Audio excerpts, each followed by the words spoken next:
Municipal Council work session for 2020. I'd like to welcome 4 new members of the Provo City Council, and I speak on behalf of everyone that we look forward to working with you throughout the next couple of years. It is 1:06 p.m. on Thursday, January 7th, 2020, and we are gathered in the City Center Conference Room at 351 West Center Street, Provo. This meeting is being broadcast live on the web on the Provo City Council YouTube channel, where it will also be available for on-demand viewing. Please be aware that the microphones in the room pick up the noise of paper and other rustling objects. Further, be aware that the microphones can pick up side conversations. We will begin with a roll call. Cliff Strachan. Brian Jones. Dave Sewell.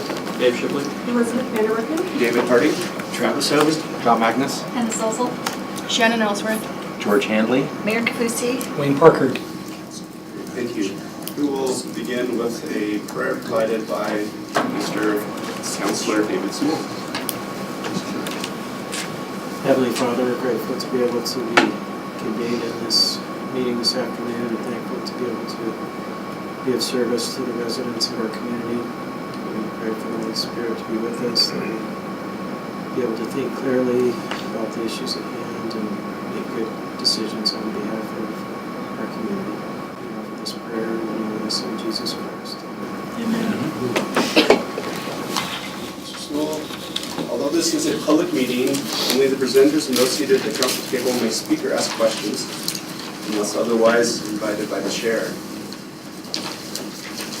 Item 1 on our agenda is a training on Open and Public Meetings Act and on Government Records Access and Management Act requests. This will be presented by Mr. Brian Jones, our attorney, and we have 30 minutes budgeted for this discussion. Got it. Oh. Thank you, Council Chair. The open meetings, we'll do open meetings first. Thank you, and welcome to all the new council members. Great to see you all. And for any who haven't met me, I'm Brian Jones. I'm in the Deputy City Attorney in the City Attorney's Office and assigned to the council. I've been working with the council now since 2011.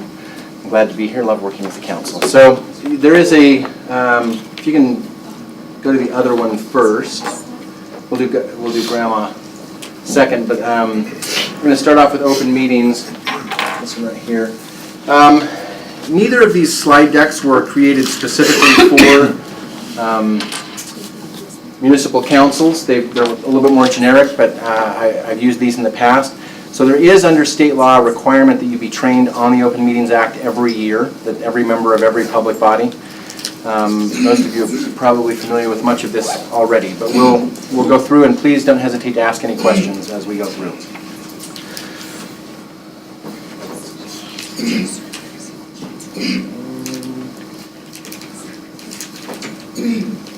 As usual, I can't get this thing to work.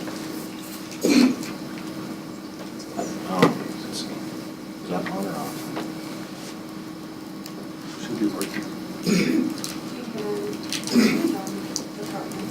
Oh, can you open? Amanda, can you open the door? Sometimes that. It shouldn't be. Just head up.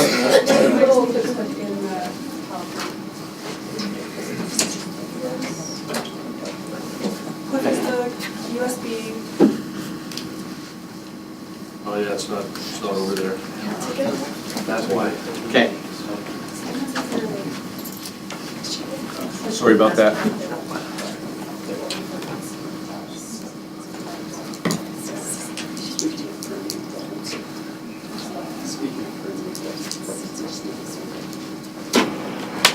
Okay, there we go. Great. So I apologize for the technical difficulties. So first of all, the Open Meetings Act itself has a statement of legislative intent that states that its purpose is to aid in the conduct of the people's business, that we exist to aid in the conduct of people's business, and that it's the intent of the legislature that public bodies take their actions openly and conduct their deliberations openly. So who is subject to OPMA? Bottom line for this in this context as you are. As the municipal council, you are a public body. What is a meeting? This is where probably most Open Meetings Act questions hinge, is on this long and convoluted definition that includes several terms that are also defined in the statute. So a meeting is the convening, which actually is defined and means by someone who has authority to call the public body together, of the public body with a quorum present for the purpose of discussing, receiving comments from the public about or acting upon something that they have jurisdiction over. So obviously this meeting is a meeting. Obviously our evening meeting is a meeting. We'll get into some more detail as we go through about some other things that are or aren't. So what does a meeting not mean? So a chance meeting. So if all of you happen to be BYU football fans and at halftime you're all lined up in the same queue for snacks, that is not a meeting, just because there happen to be 4 of you there. A social meeting. If we have a Christmas party like we did last month, that is not a meeting. However, it's specific. This is actually a quote, well, not directly a quote, but it says explicitly in the statute, do not use chance or social meetings to circumvent the OPMA. So it could be a meeting if you're all standing in line at the concession stand for BYU and you say, hey, there's 4 of us around here, let's talk about how we're going to vote next Tuesday. Okay, that would be a violation, despite the fact that it's a chance meeting.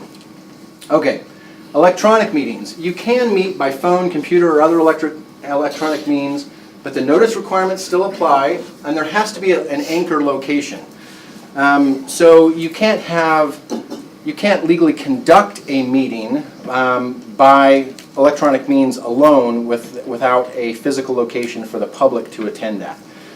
So if for some reason, I don't know if this has ever come up, but if for some reason in the future there was this pressing need where everybody was out of the country at the same time and you wanted to have a meeting by instant messaging, you could theoretically do that as long as the council chambers were open for the public to attend and view all of your instant messages on the screen. Okay? But you couldn't do it otherwise. Incidentally, we have a council conference bridge, we call it, for if you were out of town and you want to participate in the meeting, we just hook you in that way. And we've never done anything like I just proposed, but it is fairly common for council members to attend by phone or other electronic means, 1 or 2 of them in a given meeting if they just happen to be out of town. Okay? So closed meetings. We've just talked about open meetings. Some meetings can be closed, and these are the reasons that you can close them. The principal ones that we use most often are to talk about an individual's character or competence, pending or reasonably imminent litigation, and purchase, exchange, sale, lease, or sale of real property. Now, one thing that I wanted to point out here, because this is one of the ones that gets forgotten sometimes, is the purchase of property can pretty much always be discussed in closed meeting as long as there's some reason that you can articulate why discussing it openly would prevent completion of the transaction in the best terms. Okay? But sale of property can only be discussed in closed meeting if there has previously been public notice given that that property is offered for sale. That's one of the reasons why we have a surplus property list that lists for the public parcels of property that we already know are for sale. And the RDA additionally has a list of their properties that are for sale that's up on the website, I believe. And then there's security reasons and investigative proceedings down at the bottom. Okay, in order to close a meeting, a quorum must be present. 2/3 of the body must vote to close the meeting. You must first hold a public meeting with proper notice before transitioning into the closed meeting. And you must disclose who voted to close the meeting, the reasons for holding the meeting, and the location. Okay. Closed meeting no-nos. You may not approve an ordinance, resolution, rule, etc. You may, in other words, you may not take final action inside a closed meeting. You may not interview a person to fill an elected position or midterm vacancy. Now, this is an interesting one. This we have Orem actually to thank for this provision because they, in closed meeting, did interview a midterm replacement for mayor, and the legislature reacted by saying you can't do that anymore. Okay, and we already talked about final actions. Okay, notice requirements. So this is not particular to closed meetings. This is all meetings generally. And this is really mostly an administrative detail for Elizabeth and the staff to take care of, but these are the requirements of how notice for the meeting must be published. Emergency meetings. It is possible, despite what we just talked about notice requirements, to have meetings with less notice than what was on the previous slide, particularly to have meetings with less than 24 hours notice. Now, as best as I could call, we haven't done that in the last 9 years, and I don't know about before that, but it's been a long, long time since we've done that. But if there were some reason why you needed to have an emergency meeting, so something I could think of is, let's say an earthquake happened and there needed to be an immediate appropriation in order to fund some of the disaster relief, right? You could hold an emergency meeting with less than 24 hours notice in order to approve that appropriation. And all that the law requires is that you give the best notice practicable and that you make an attempt to notify all the members and that a majority approve the holding of the emergency meeting. And then for Elizabeth's and Amanda's purposes, the minutes have to also include a statement about why that happened. And again, this is probably not that important for the council members, this is more for the staff, but these are the requirements about what needs to be in the minutes and the recordings. They have to be kept for all open meetings. A recording has to be kept for all closed meetings. You don't have to keep minutes for closed meetings. However, if you're having a meeting about a person's character or competence, you can choose, and security purposes, you can choose to not record that meeting, but the chair has to sign a statement indicating that that was the decision and why. Availability of records, again, this is more of a staff thing, but written minutes have to be made available to the public. Pending minutes need to indicate that they are pending, and recordings also have to be available to the public within a short time period. This is what needs to be in the minutes: the date and time, place of meeting, names of everyone present or absent, votes, name of. Now, this is relatively recent. This is only about, what, 3 years ago, maybe, Amanda, that they said that these things, the substance of all the matters proposed, discussed, and the substance of public testimony, do not actually need to be in the minutes as long as the minutes include a link to the publicly available recording of it. So that's made keeping minutes a lot easier. Amanda would have to tell you whether it's really made it easier logistically. Violations of the Open Meetings Act. If you intentionally violate the Open Meetings Act, you could be charged with a Class B misdemeanor. Also, if you take final action in a closed meeting, for instance, the court, or without providing notice, a court could theoretically void the action. However, sometimes the statute actually allows that if you illegally held a closed meeting and did something wrong, you could theoretically just cure it by holding another open meeting and reaffirming the action in that open meeting. Here are some common violations. According to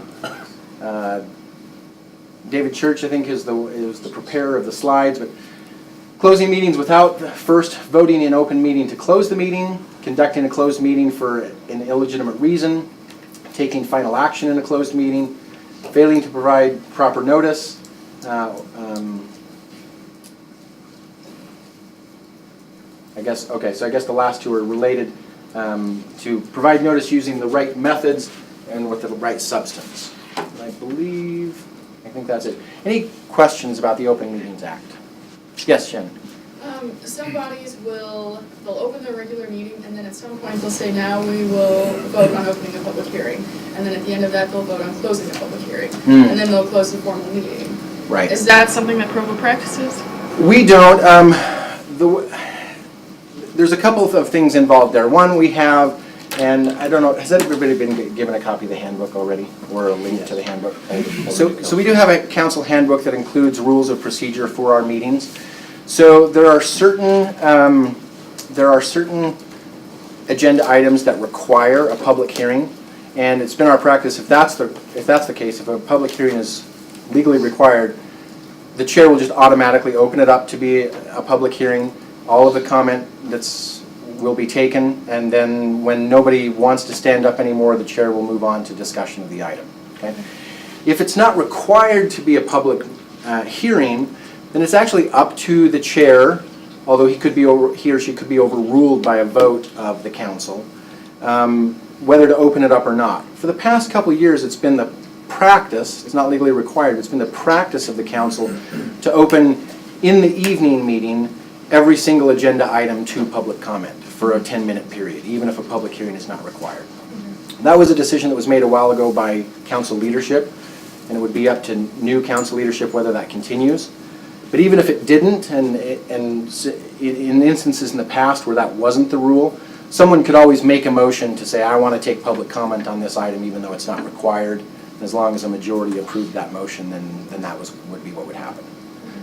Does that make sense? Yeah. Okay. And then what bodies are subject to GRAMA and OPMA within Provo City? The council, the RDA, the planning commission? Yes, so, and basically all of the city boards, so the energy board, well, and we'll talk about GRAMA in a second. You don't actually have to be part of a public body to be subject to GRAMA. So GRAMA basically applies to the entire city, right?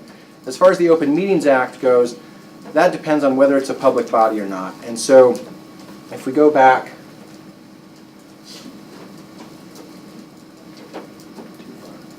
this is the definition of a public body. So a body created by statute, rule, ordinance, or resolution that consists of two or more persons that expends or disperses tax revenue and has the authority to make decision. So because of this one right here, generally that is going to mean the council, the RDA, all of the legal entities that the council members actually make up, like the Municipal Housing Authority and the Stormwater Board, right? And then additionally, any official city boards that are created by ordinance. Okay. So like the police citizen advisory board? That one I don't think so, because I don't think they have the ability to do any of these things, right? And are they? I'd have to look though. I don't remember if they're in ordinance, but I know. They're not supported in whole or part by tax revenue? Well, they probably are supported, but I don't think they have any. This is the missing one. Is I don't think they have authority, and I don't think that, my recollection is I don't think that they are actually established by resolution. It has to be every one of those. Talk about our ad hoc committees. Right, and so council committees, despite the fact that the council is a public body, council subcommittees are not under this definition. And so council subcommittees, whenever and the reason why is because a meeting of a council subcommittee does not have a quorum present of the actual public body, right? With some exceptions. We've actually had cases before where there have been 3 council members on a subcommittee and a 4th council member wants to come to the meeting to discuss it, and then we have treated those committee meetings as if they were subject to Open Meetings Act and noticed them, because there was going to be a quorum present. So if the 4th person wanted to come, we should notify staff so that they can make those? Right. That's been a standard, thanks for pointing that out, because that's been a standard request to the council members that you need to give staff enough time for them to publish the 24 hours notice. So anytime there's going to be a committee meeting that there's a chance that 4 or more will come to, staff needs to be made aware of that. Typically, they've been an informal working group. We keep notes, but we're not something you would consider minutes. So. Any other questions? Well, let me answer Councilor Harding's question. He asked me to give some examples, and I've probably already done this through most of the presentation, but he asked me to give some examples of some common open meetings theoretical situations. So the first one he asked was an example of a clear violation.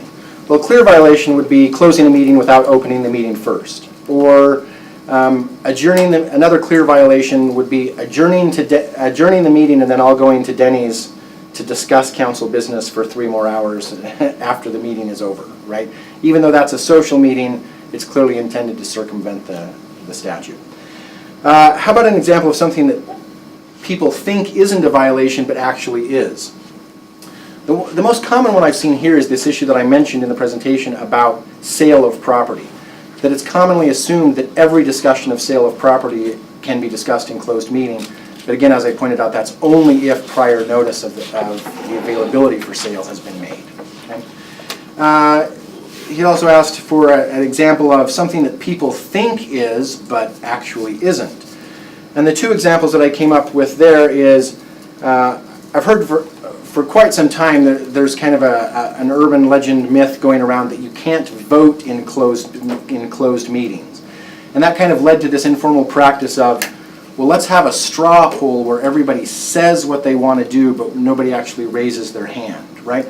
It's actually okay to vote in a closed meeting as long as you're not voting on final action. So if the question being proposed is, would you like the administration to pursue a settlement agreement along the following lines in this litigation?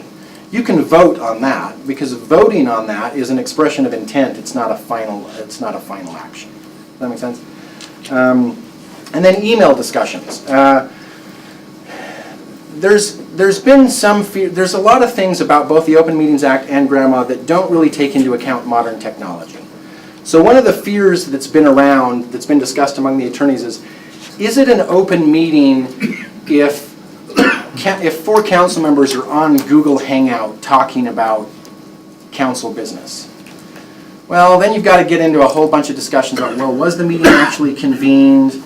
Was it convened by someone in authority? But sometimes the fear over that situation has extended to emails, and I've heard attorneys theorize, well, what if they're just talking about something by email, but the emails are going back and forth really quickly? Is there a temporal aspect to the emails? Well, the Open Meetings Act itself actually says, there's a provision in it that says specifically that nothing in the Open Meetings Act prevents electronic communications about council business. So it is not a violation of the Open Meetings Act to discuss council business by email.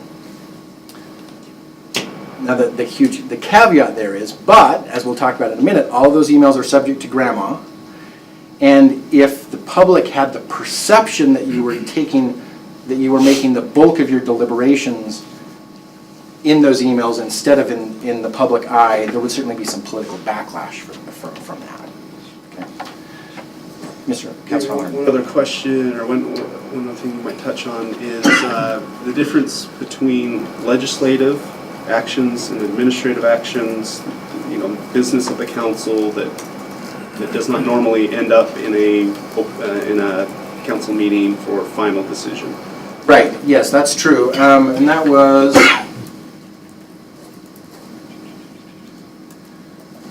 that's this exception right here. So, right, so if you were, let's say you were having, let's say council leadership was having their weekly leadership meeting and they were talking about the venue that they wanted to rent for the Christmas party.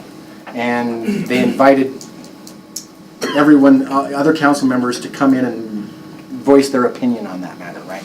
That I believe would be a purely administrative or operational matter and would not constitute a meeting for purposes of that discussion. And that doesn't count as appropriating public funds.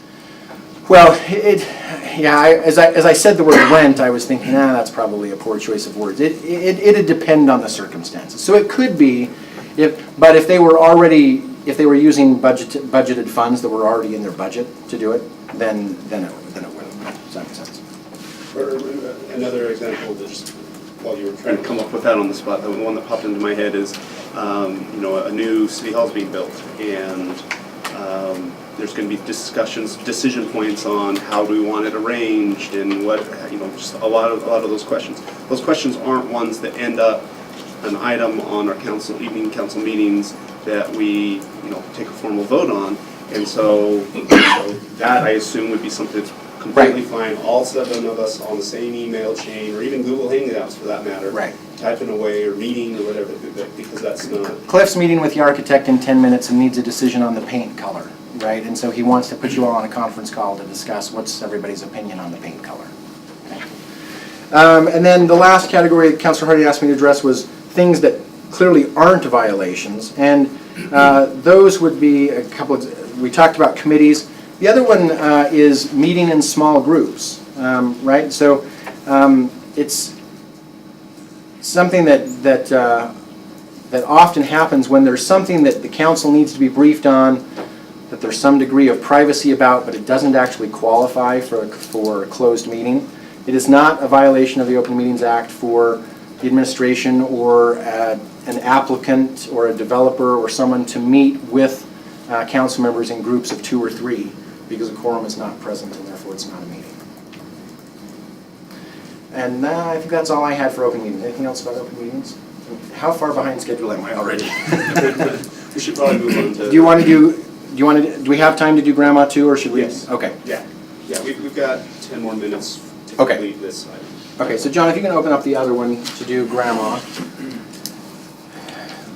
The real zinger here is that grandma is even more complicated than the Open Meetings Act. But I'm going to try to give you a brief overview, and we can address questions later or do a follow-up session as we need to. So again, this slide deck is actually for municipal recorders and clerks and for their decision-making process, so I'm going to skip through a lot of it. But it provides some context for what GRAMA, which stands for the Government Records and Access Management Act, is all about. So like I said, it's hard, it's time-consuming, and it often involves legal analysis. So fortunately, you're not alone. A lot of times you can, not a lot of times, every time you can come and discuss the issues and ask questions. And that's probably the most important thing for you to know off the top. So GRAMA governs how records are classified, what needs to be retained and archived, how they can be destroyed, and how they get provided to the public or shared with other agencies.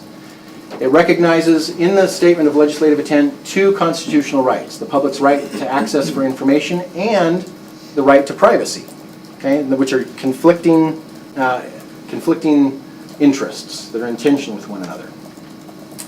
Okay, so just so you know what a GRAMA request is, and again, this is really more Amanda's purview, but a GRAMA request must be in writing, it must contain the identifying information of the requester, and it must request the records with reasonable specificity. So here's some examples. That is not a request that identifies the records with, but we get these kind of requests, right? We get these, and as I go through the other examples, we sometimes get ones that are actually almost as burdensome as this, but we don't realize it before we send it out, and you need to tell us that it's that burdensome, right? So all the records about my property located that's probably fine, although it could be that could be really broad too, depending on the nature of the entity. All emails ever written by or about, that's not sufficient. Okay, and then this one isn't even really a request for records, right? This is a request for information. One of the things that GRAMA provides that's really important for you to understand is that GRAMA does not require the creation of records. So GRAMA does not entitle a member of the public to just ask a question and force you to answer the question. It forces us, it gives them a right to ask for records that already exist and to be given access to those records. So it's a very short turnaround. Even normally they get 10 business days, and if they're asking for an expedited request, which usually comes from the press, they're entitled to a turnaround of 5 business days.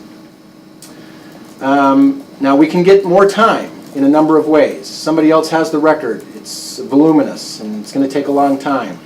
We're overwhelmed by the number of requests, and this happens a lot. This is happening a lot more to cities now than it was in the past, because pretty much every city in the state has seen, a geometric expansion over the last 5 years in the number of GRAMA requests. Why do you think that is?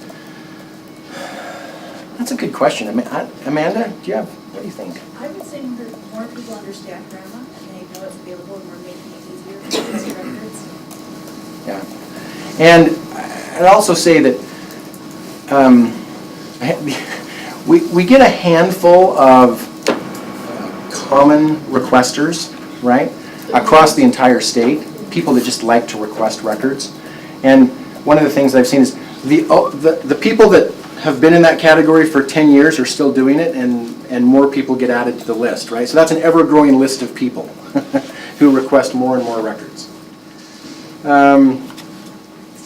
Legal analysis is required, or redaction and segregation is required. So those are reasons why we can ask for more time. So again, the importance of letting you know this is so that if some of these feel necessary to you when Elizabeth contacts you and says, please turn over your records, then you can respond to Elizabeth and say, I don't think I can do that in 5 or 10 days because of the following reasons. And then we can talk about it as staff and prepare a response. Okay, so it only requires you to provide records. And one of the probably trickiest things about the current state of GRAMA is what this phrase right here means. Prepared, owned, received, or retained by the governmental entity. That's what the statute says. My experience has been that nobody but city attorneys actually interpret it as if that's what it says. Pretty much everybody else in the state, including the State Records Committee and most of the courts, interprets it as if it said related to city business. Okay, and there's some tension there, and we'll talk about that in a minute when we talk about specific records. So this is just a little chart that shows some of the things that are records.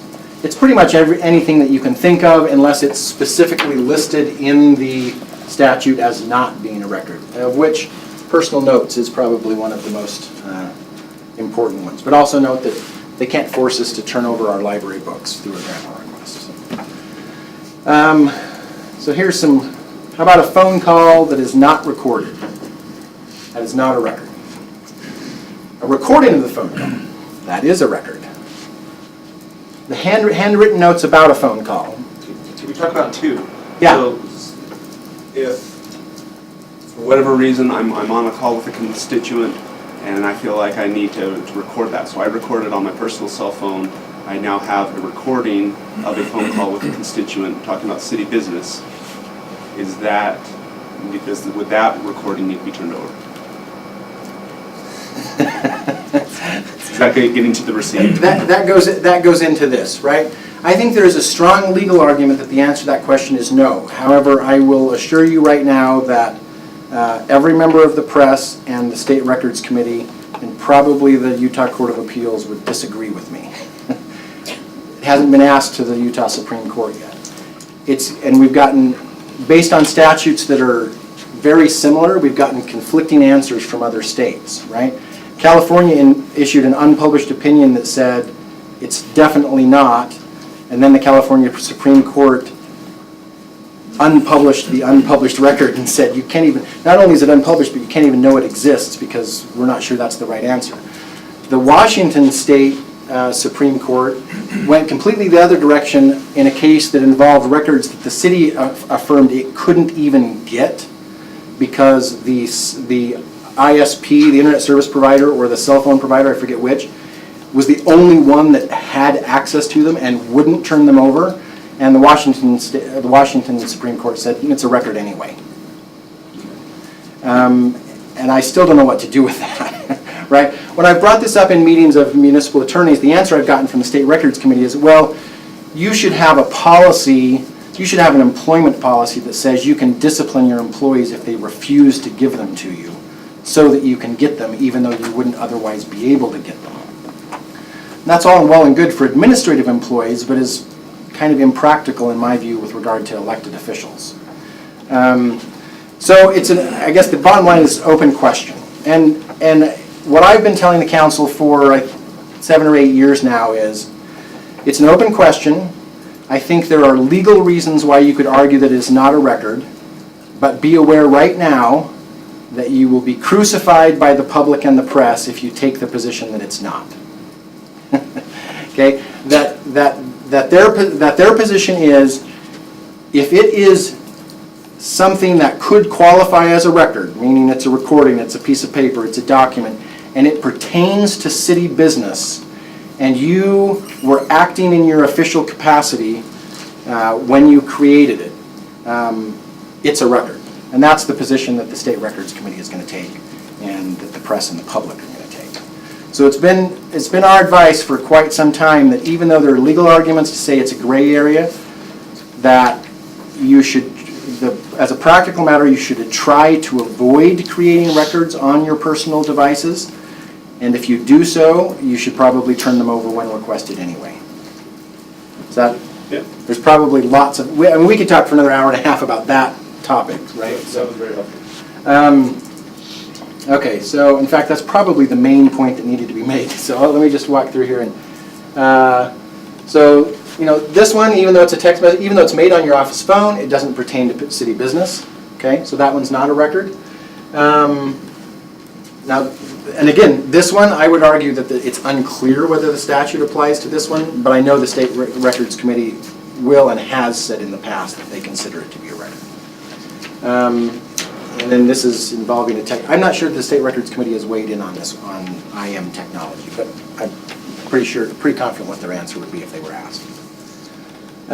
Tweet made by the city, tweet made by you about the city. That one's also kind of tricky. It probably depends on whether you sign the tweet as Councilor Harding or Dave Harding, private citizen of Provo, right? Okay. This is more administrative stuff, so I'm going to skip through this, but this is all things that Amanda has to deal with about trying to locate. Note that in just a second, I'll summarize really briefly the different ways that a record can be classified, but one thing that's really important to note is that the city does not have to classify the record until the request comes in. So you don't have to, as easy as it would make things later, and even though IS has at times in the past encouraged us to do this, you don't have to sit down and put protected or private in the subject heading of every email that you send and decide when you send it whether it's protected, right? Those decisions can be made after we get the request. Let's see. The city recorder is going to end up classifying the records. These are certain records that are exempt, meaning that GRAMA does not even apply to them. Education records and medical records, security measures. If it's not exempt, then GRAMA controls, and these are the potential classifications: public, private, protected, or controlled. So here's public, which, even though the slide deck starts with public, what you really need to know is if it's not one of the other three, it's public. So anything that's not private, controlled, or protected is public. So private, eligibility for insurance, social security numbers, driver's license numbers, criminal background checks, those are specifically private and actually cannot be released without the permission of the subject. Certain employee records, okay? And there is a catch-all. There's a catch-all provision that says any record containing data, the disclosure of which constitutes a clearly unwarranted invasion of personal privacy, is also private. That is a catch-all provision that is also very ambiguous, and that comes into a case-by-case analysis of what that might mean. So protected records. There's 75 plus categories of protected records. If they're classified that way, they can only be provided to the person who submits the record or someone who has a power of attorney for that person, or shared with a government entity or through a court order. So here's some examples of protected records. Test questions, records that impair governmental procurement proceedings, government audit records, attorney-client privilege. Okay, so again, there's a huge list. Controlled records, these are mainly medical.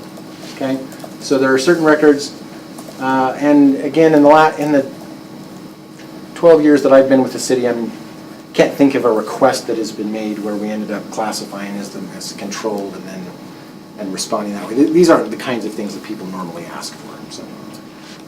We did have one early on where we had a request for a dispatch recording in which a person found a family member unresponsive, and they found a pill bottle on the counter and read that to the dispatcher. And because the person who was unresponsive was a notable celebrity in our community, we had an immediate GRAMA request from TMZ to release that information. We defended it to the State Records Committee, who said you must turn it over, even though it was medical information. We argued it was HIPAA protected and all of that, and it didn't matter a bit to the Records Committee, and we ended up releasing it. So, process, gather the records first, review the records, determine what they can have, and respond to them. Keep track of what you keep a log. Okay. Sometimes records are mixed. This is fairly common, and so sometimes they have to be redacted or segregated. Again, that's a process that staff really handles more than anything. But it certainly does help if you get a request from Elizabeth for a mound of emails, and you say, if you think some of them need to be redacted, it's certainly helpful for you to call that to our attention. It helps us with our review when we're doing the review. We can share records with other agencies. In fact, this came up a few years ago where there was another governmental agency that wanted to see the recording of one of our closed meetings. And the council met and talked about it and voted to share that record with the other agency. And then there's appeals. If someone doesn't like the determination, they have a whole. This is actually out of date. We have a city records committee, record appeals board. The appeal would go to them, and then it would go to the state records committee or to the district court if they were unsatisfied with the answer. And then this is kind of the takeaway. I think the takeaway thought that everyone always gives when talking about email about GRAMA is this, right? Don't press send unless whatever is in that electronic communication is okay with you to be on the front page of the newspaper. If you have any question about that whatsoever, pick up the phone and call the person instead, or walk down the hall and talk to them. And I guess as a final parting thought, it could be worse. I've been to a couple conferences. I talked to an attorney once who worked for an energy utility in Florida. And their Open Records Act is so broad and expansive that there's basically nothing protected. She told us that not even the security records for the power facility were protected. And so her response was, she said the only thing she uses email for is to ask people to call her or to schedule lunches. Right? And that's the only thing she can use it for because of how expansive their statute is. So, and that's I think all of my slides. So, any questions? Yes, Councilor. We are running a little long, but if you could just give us 30 seconds. We've talked about open meetings. We've talked about GRAMA. Another thing that's related in there is discovery for lawsuits. Right. Something that anyway, any thoughts on how that differs from, say, GRAMA? I think it differs, but I think if you're following this rule already, then you'll be okay. But the issue there is that just because something is not subject to GRAMA or is even protected or controlled or private under GRAMA does not mean that it would not be relevant in a lawsuit. And if it's relevant in the lawsuit, it's going to have to be turned over in discovery. And we may be able to file motions afterwards to keep it from actually being made public. Best case scenario, we might be able to have a judge review it before it even goes to the other side's attorneys and say, no, it's not something they're entitled to. But it is a very different analysis and something to kind of keep in the back of your head, that even if you had something that you knew for 100% before you even started working on the email that it was going to fall under one of the protected categories, it's still important to know that it could, however, nevertheless, still end up being in the public sphere somehow if there were litigation over the matter. And so I guess that's my reminder to remember this principle, even if you know it's a protected record, right? Anything further on that? That's perfect. Any other questions? Okay, thank you very much. Thank you very much, Ryan. Appreciate the instruction on this. Item 2 is a presentation regarding updates on the new city center building design, presented by Mr. Scott Henderson, the Director of Parks and Recreation. We've got 30 minutes budgeted for this. It can take 27, and it'll help us get a little bit closer to that one time. It's always the architect at the other end that takes all the time. I know it's goes really quick.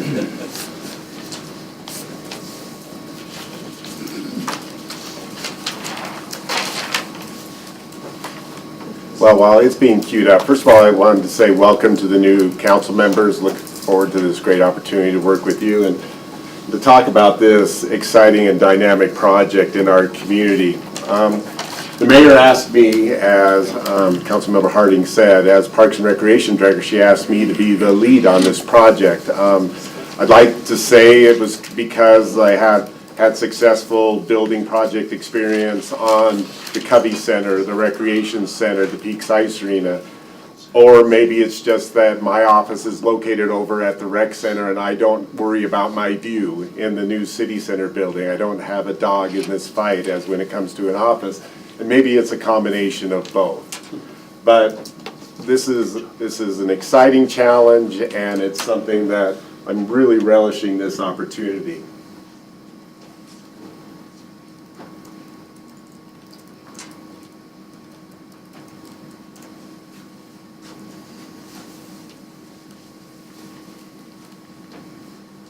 Let's talk about the anatomy or sequence of a project. It all starts with a preliminary and a feasibility study, and this is what really sets the bond amount. I've yet to experience the perfect preliminary study because there's no way that all scenarios can be covered, and so anytime something is included or not included, that affects the balancing of the budget. Another important aspect, once you have set that amount, is the bond language and focusing on what really the core function of the bond will be. And it really starts here after it gets past the amount. It's acquiring, constructing, and equipping in the downtown area a new police and fire headquarters, emergency dispatch center, and city hall. Acquiring, constructing, and equipping a new fire station to replace the fire station on Canyon Road, and providing for related improvements in Provo City. And then it talks about monies for refunding of general bonds. But that really sets a core, and that's where, as we look at our balancing, that is the focus on this. Then you take that and you pass an election, and this election passed. And as Fire Chief Miguel states, it passed by a landslide.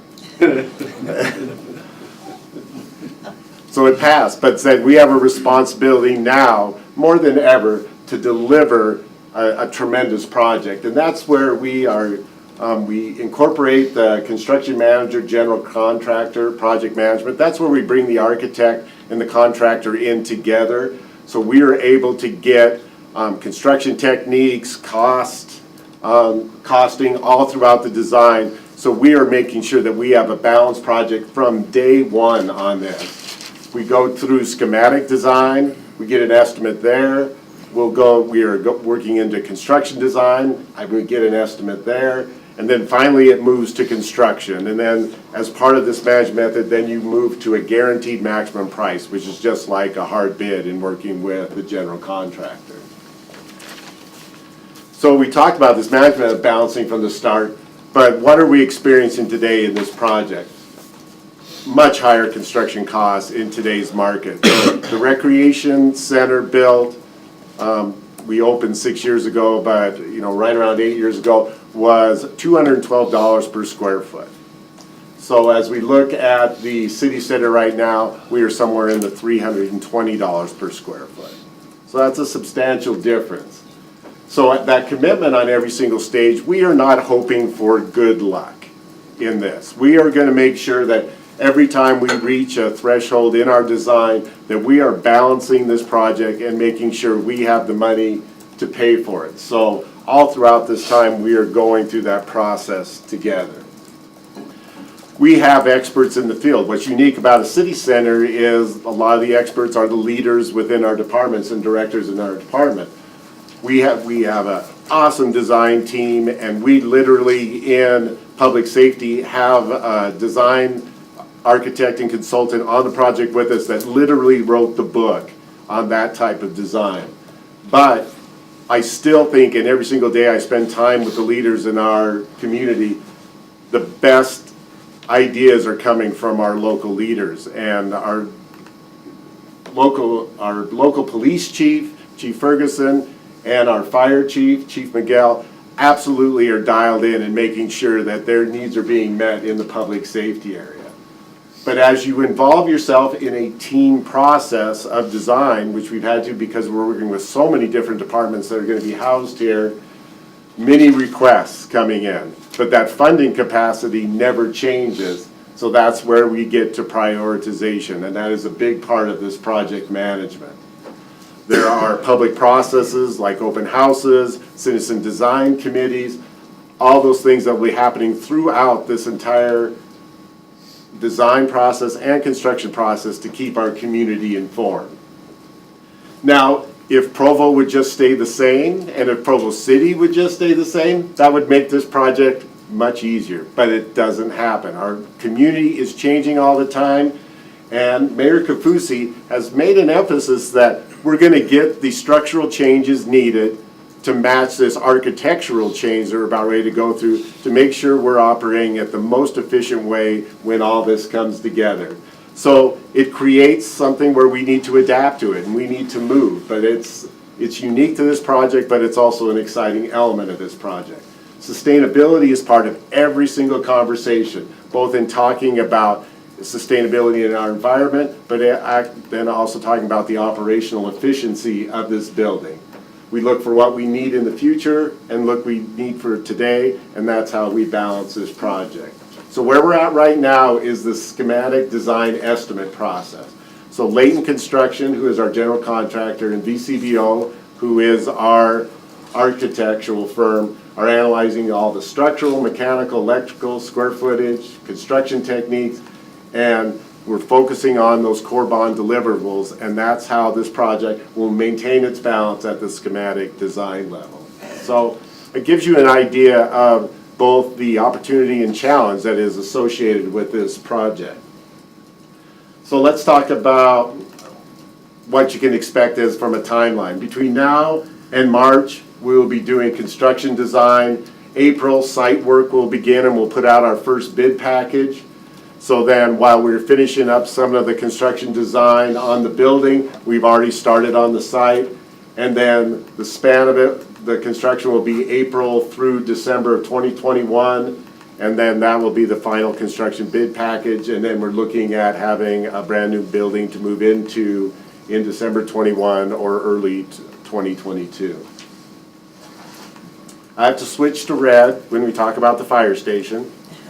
So this is a project that's actually happening right now. You saw it in the core. This is fire station number 2. You see the rendering of the building. It's going to be a gorgeous fire station. And we're going vertical with this site. You can see some of the site does have an incline to it. So that's where you see the concrete walls poured and some of the retaining that has to happen on that side. But it's going to sit into this site really nice. So this is where you start to see some of the block walls that are going up in this area. These pictures were actually just taken yesterday. The crew to the left are the ones doing the block work. We've had a really good winter, even though we see some snow here, and we've really progressed well. The fire station will be done the summer of this year. Scott, a lot of fire stations, they drive around and go through. Is this one a back in? This one is a back end. Not a drive in, okay. Yeah. So at this point, I'm going to turn it over to our talented architect, and he will go over the new city center project with you. Well, good afternoon. It's a pleasure to visit with you. I'm the one that calls for an emergency meeting to pick the paint color. So anyway, that'll come down the road. But just to kind of update you, Scott kind of set the groundwork that we're at the schematic design level. We're trying to balance everything out. And we want to show you, we've pretty well formulated what the floor plans are and how it is. We are still working through a lot of design elements. So materialism and so forth is yet to come based upon some of that feedback we get on the cost as we work through that in the schematic design level. But just to kind of share with you the layout, this is of course the city center building, and we've broken it down for simplistic reasons and for security reasons. Is the public safety portion of the building is on the west side, and let me just orient you. North is up, Center Street of course, and 500 West, so you can kind of get an idea. But this bar of the building is all public safety here, and this secure parking is there to support public safety. This portion of it right here is actually more of the city hall functions that are provided there. There's a common separator that goes between it for public circulation that goes between those two elements, and that's intentional in providing the level of security that we need to have for the public safety element and also for the city hall portion of it. The Covey Center, of course, sitting here, but the lay of the land is that from day one, kind of the prerequisite was to try to create a gateway into the city. making it more of a focal point, and we've attempted to do that. We've got a public plaza, which you'll see in renderings here in just a moment as you come into the city, and creating more of a public engagement creates a nice front door. The hard part of the site, there's a lot of restraints associated with this site, but one of them is the majority of the people are not going to be coming in this side of the building because the parking is all located to the east here. And so we've created a second entrance that comes into the building that probably the majority of the people will actually utilize to get into the building. And so that entrance is here. There's a public entrance here, there's a public entrance here. These two connect in that circulation for the public that goes through, and I'll show you in a little more detail here. The site, we've tried to open that up and create more of a public gathering space, more of a pleasing environment. Relating with the Covey Center and how that plays into it, and so as it goes from there. Looking at the floor plates of the different buildings, I'm just going to walk you through there, and I'm not intending to do this in great detail because we could spend a lot of time on this, and we have with each department. But as far as the orientation, this is a basement level that is below grade, and if we go back, this ramp that you see right here is the access to that. There is also a ramp exit from that basement that comes out onto Center Street. But with that information, this is where you enter into that secure parking area through here, and this is that ramp that goes out onto Center Street. And there's two different zones of parking. The lighter gray is for city staff, City Hall, and this area is dedicated to public safety and for their needs and their secure parking. There is some inhabited space down here. Those are for specific public safety elements that need this kind of secure access and kind of back a house. The SWAT team, for example, is located down there, the armory and elements like that are down in the basement. As we move to the main level, this is where that public plaza area is, and this gray area represents the circulation element between the City Hall portion and the public safety. And this is where that second entrance from the east and from the parking area enters the building. There'll be a canopy over this portion of it, but you enter the building here. This is where the council chambers will be located on the main floor right off the public plaza, kind of the prominent location. We have customer service located here. And I'm not going to go through each of the elements unless you have a desire to understand them, but this, again, is all the public safety portions of it. For example, the patrol officers off of that secure parking area have direct access, and that's where they're located. And we come into there. There is a community meeting room that will be able to be utilized both by the public safety staff for press conferences and so forth, for meetings, but also it can be utilized by the public, and it's located here off the plaza, off this entrance here. And then this would be the interaction that the public, when they want to engage with the police department, this is where they would come to on the main floor. And there's 24-hour access into that space so that can be used after hours while the rest of the building is shut down and closed off. But I'll walk through in a little bit more detail. There's on the City Hall side, these are elevators that will take you up through the building. The gray area represents toilet rooms and support functions that are in there. On the second level, you move up, and again, public safety elements are located over in here. This is where development services and community and neighborhood services are located on the second floor.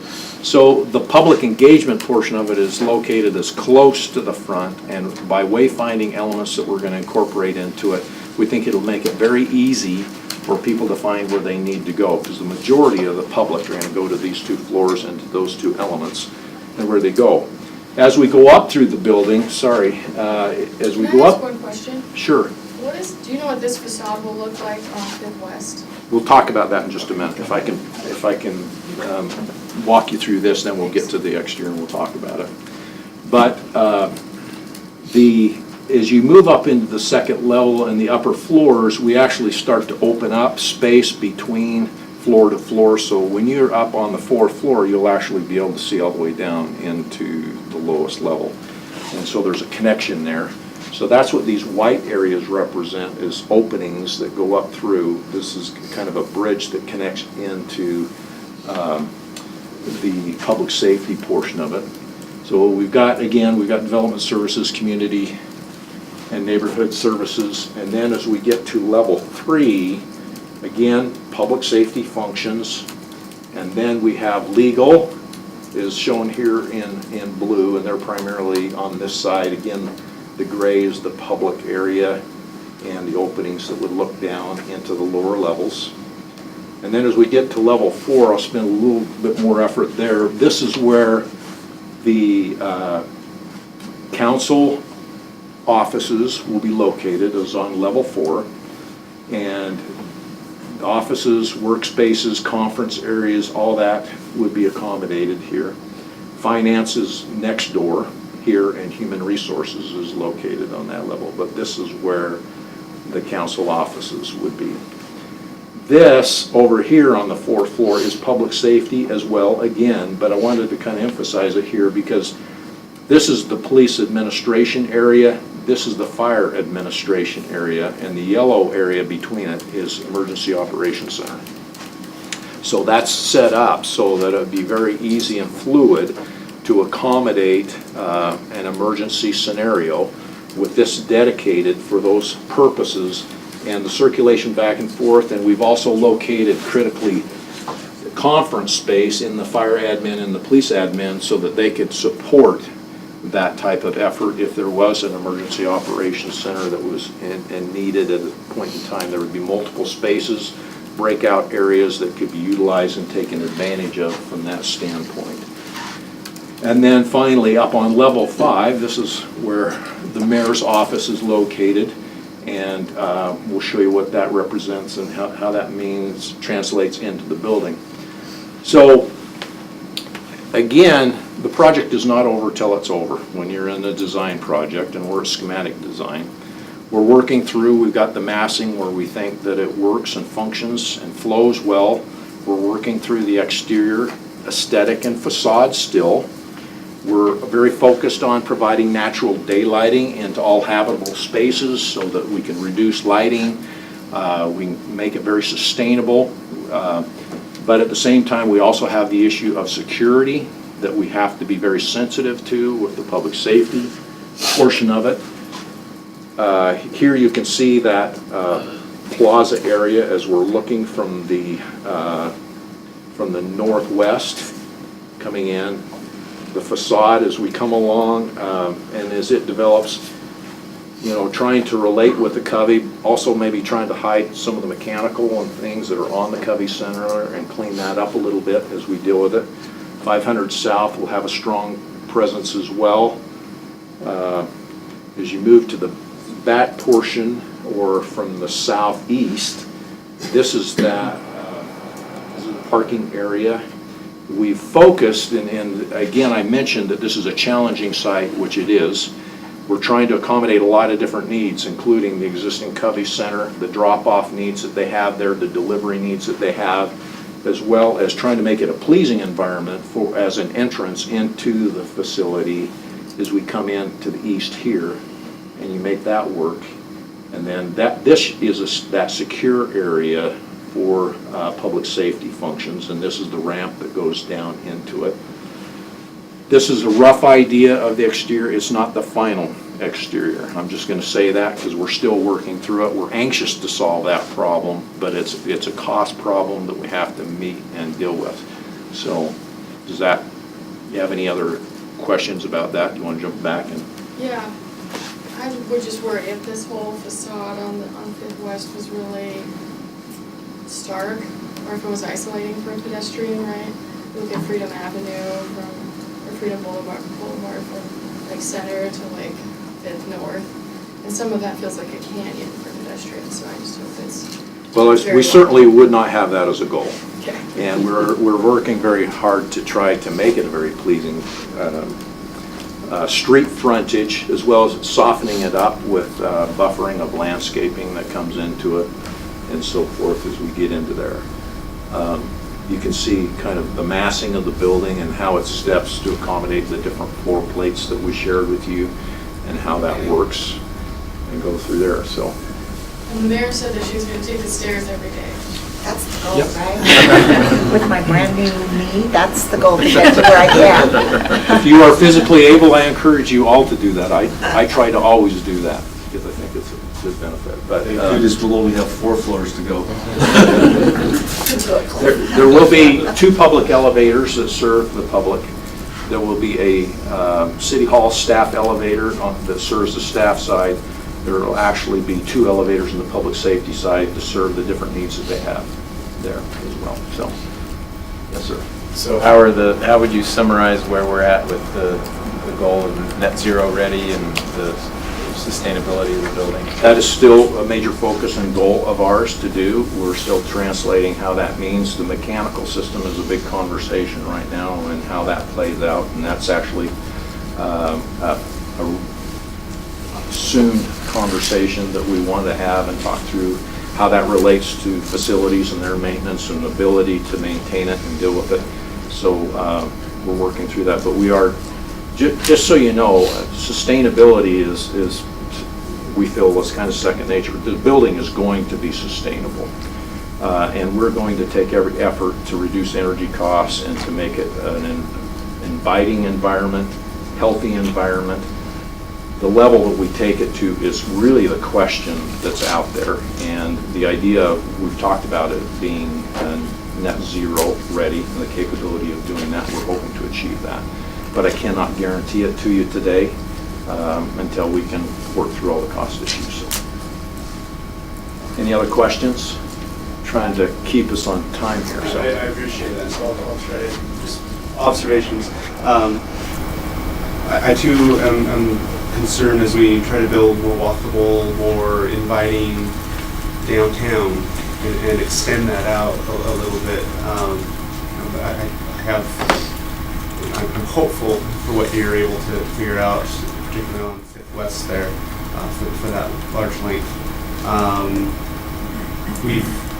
Our planning staff have worked hard to come up with design standards for the downtown area and things that are, so I don't know if that's a resource for, what we've already looked at for our community and things that should work for our community. That might be something to look at. The other thing that just struck me with the plaza there, which I think is wonderful design. I really love that our front door is there. 5th West is a fairly high volume road, and Center Street can be as well at times. And so we have this public plaza now just right against the busy streets. And looking at that wall, I think that it's partly shielded from 5th West. And I think that there's some good ideas there. As you said, this is a challenging area, but that's just something that kind of sticks out to me is, we've got this plaza. How inviting will it be? How will people want to gather there if we have the traffic? And I guess this is more for the rest of the people in the room. I noticed, and they are what they are, and I'm not saying, well, I see it on the screen, therefore it has to be, but I found it interesting that Center Street here is shown as one lane of traffic on Center Street there. let me just maybe clarify on that one. We're not reducing the amount of lanes that are there. We're actually going to be adding some additional street parking along in here. Yeah. And making some adjustments. And with a high volume, if Center Street continues to be high volume for automobiles, it's going to be very difficult for people to park. I mean, that's right after the turn, the proximity to the corner or whatnot. We're rebuilding that intersection, and so I think it's a good time just to look at how do we want, and the downtown business, the DPI has requested, they have the signatures asking that we treat Center Street more as a pedestrian mall that it's designated as, and so there might be just kind of a nexus of a lot of different interests that you might want to take a look at how we use Center Street, just traffic-wise, to as we build these projects. Appreciate those comments, and certainly I think want to do that. We didn't mention that, but we have had an open house, so feedback from both business owners, as well as neighbors, residents. And they were very favorable to the Blossom area and how that would be a good solution. Other questions, comments? All right, thank you.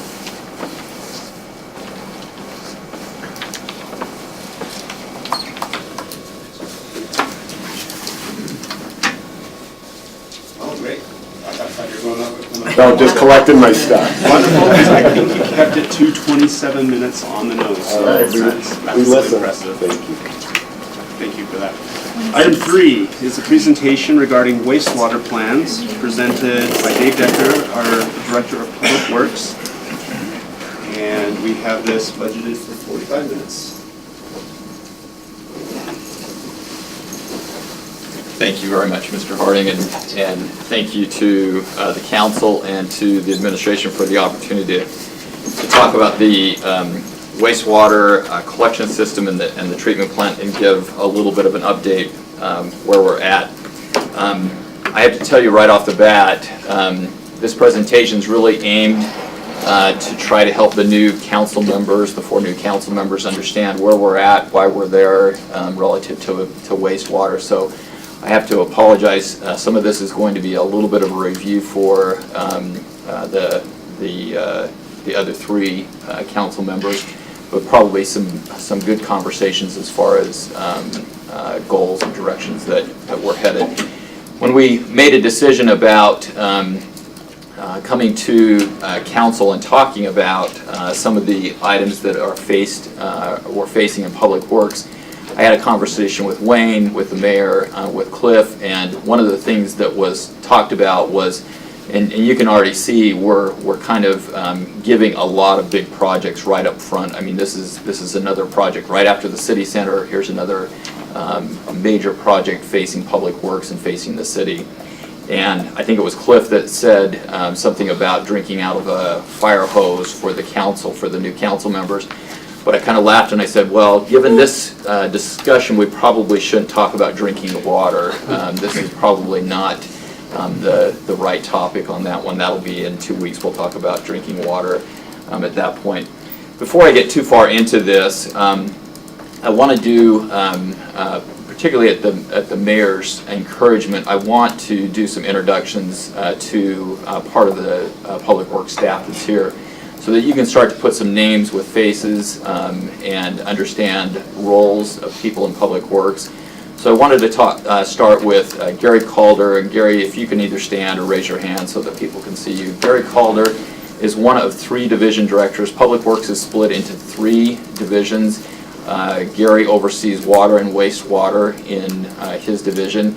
He has 4 section managers. 2 of those section managers are here today. So Mark Ogren is back where I was sitting right there in the black shirt. Mark is our treatment plant manager, and one of the main focuses that we'll talk about today. The other section manager is Chris Wright. Chris, can you either stand or raise your hand? Chris is over wastewater collection, so the pipe system that collects wastewater in the city, Chris manages that part of wastewater. Some of the other staff from the city, I'm going to start back with Dave Torgerson here in the corner. Dave, and next to Dave is Rebecca Andrus, and then next to Chris Wright is Shane Jones. Those 3 individuals make up the 3 senior staff members, staff engineers in water and wastewater. They oversee most of the project, in fact all the projects in water and wastewater in one form or another. And we'll talk about a couple of those projects and come back and talk about specific responsibilities. Also today next to Gary is Matt Kessler. Matt is one of the managers at the treatment plant.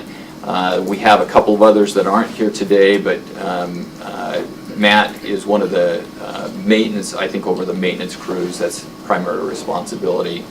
I also want to make sure that you understand the role. John Borgett, obviously from finance. John plays a major role when we talk about finances. I also want to point out, I often refer to this individual as my right hand in Public Works. Jimmy McKnight is sitting next to to Gary. There is nothing good that happens in Public Works without Jimmy's name stamped on it, and he does just a fantastic job. He's our finance analyst and business manager in Public Works, and most of the information, most of the presentations that you see today will come from Jimmy's work. And I also need to introduce a couple of other consultants that are involved in wastewater. So next to John Borgett, Corey Christiansen is from Waterworks. He and his staff are the primary design team. Also a group out of Denver, I think it's Denver Arcadis. They make up the design team for the treatment plant. It's a major project again, and we brought in a national design team to bring us a state-of-the-art plant. And then next to Corey, Mike Chambers is part of a project management team. We have two firms, Hansen Allen Luce and AECOM. They are national firms specializing in wastewater, and felt like that we needed some help, particularly in the design, to make sure that we were moving in the right direction as far as overall choices relative to the treatment plant.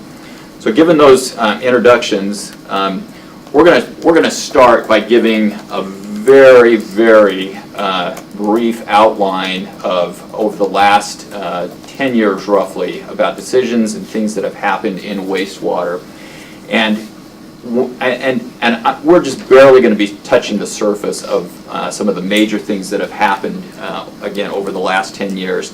I won't talk about every single one of these that are up here, but these are the ones that staff and came up with as far as what we probably ought to at least make you aware of as the council. One of the first ones that's up there is a discussion about a master plan. Just a couple of weeks after I started in 2012, July of 2012, a draft of this master plan was put on my desk along with a draft of a water plan we'll talk about in 2 weeks. But the master plan was started in 2009 mostly because of a development agreement that was initiated. It was originally called the Celebration. Today it's Broadview Shores. Ivory Homes now has that development agreement in their control. But up to that point, the city had really not anticipated a lot of growth on the west side. In 2002, there's a copy of a master plan back where I was sitting underneath my chair. 2002 was actually the first time that the sewer master plans talked anything about improvements on the west side. And in 2002, they projected most of the ground staying agriculture as it was originally designated at that time. And for the first time in 2009, they started seeing some movement toward residential areas. And that development agreement that happened in 2009 really pushed the staff at that time, and I was not here at that time, but they really pushed, and that was the main focus point of getting an updated master plan. It's important to understand this master plan, and it's specific in its title. It says it's about the collection system, and that is significant. As you read through this master plan, and if you want to have some reading relative to this, we're happy to provide copies to any of the council. But there's some general statements about the treatment plant itself, but one of the recommendations that came out of the master plan was actually to do a master plan about the treatment plant. Again, underneath my chair, there's a master plan on the treatment plant. It's dated 1979. That's the last time that a treatment plant master plan was actually looked at. And so in 2013, when the master plan was adopted, that was one of the recommendations. And so you can see on the list up here, we implemented a treatment plant master plan. So we hired another consulting firm to come in and look specifically at the treatment plant. The results of that, we'll talk a little bit about the results here in a minute, but the results started filtering in late 2015, early 2016, and again, we'll talk a bit about it. Some other things that were happening at the same time relative to wastewater, we had DEQ representatives. DEQ stands for Division of Environmental Quality. It's a state office, And Walt Baker was the former head division director, I think it's a department director. And Walt had come and done presentations for Provo City prior to my appointment as the Public Works Director. But in 2016, we invited him to come back with some of the staff, and they did a presentation to the council. Erica Gaddis replaced him when he retired, and she came back and did another presentation in 2017. And one of the things that came out in those presentations that was very significant, in the first presentation prior to my arrival, Walt Baker mentioned that Utah Lake was listed as an impaired water body. That occurred in 2002, and there was some concerns being raised about what was being discharged into Utah Lake, specifically when it comes to wastewater, specifically phosphorus and nitrogen that comes from the effluent from the treatment plants. He also mentioned that in 2002, they adopted regulations that would come into effect in 2020. So just a couple of days ago, those regulations, the first set of regulations, came into effect. They also mentioned in those presentations that there would be a second set of regulations that would come into effect. They do not have specifics yet as far as the regulations, but nor the date, but they are estimating somewhere around the year 2030, the second set of regulations would come into effect. And phosphorus and nitrogen both would be part of that regulation, and there's some other chemicals that, that potentially could be also happening. Another thing that happened about that same time, there was an integrated a report that goes back to the EPA, the federal EPA. It's sent from the state DEQ, and every 2 years they send a report. It's called the integrated report.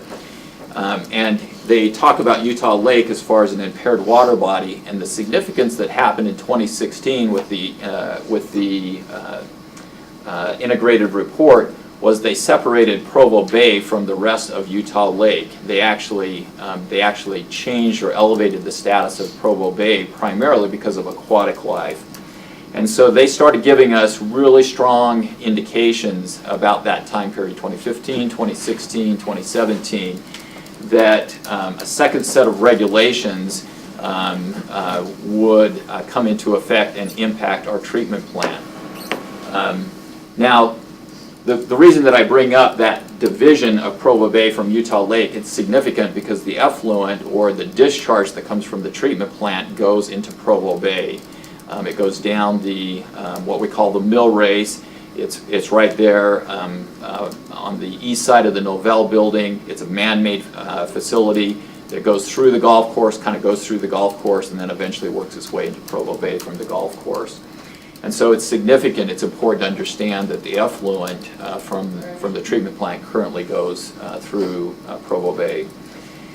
In 2017, one of the things that Erica Gaddis talked about in her presentation, because there was a lot of cities, and Provo was not unique in this area. There was a lot of cities that had kind of waited, delayed any work on the treatment plant, and 2020 was creeping up on a lot of cities, and the state issued an option for cities to ask for a variance on the regulations. That doesn't mean that we just get to forget the regulations. We ask for a 5-year extension, and this is pretty much what every city that asked for a variance did. We asked for a 5-year extension on those regulations, but we also committed to significant upgrades or improvements at the treatment plant with that variance letter. That variance letter was eventually approved and granted to Provo City. There were several requirements, 3 or 4 requirements that we had to meet. Most of those requirements have been met to date. The only one that has not been met is the submittal of what they call a capital facilities plan for the treatment plant. That was originally actually due last month, but we asked for an extension for a couple of reasons until this coming Friday, and so that's due this Friday. We'll submit that. I think that's the 7th.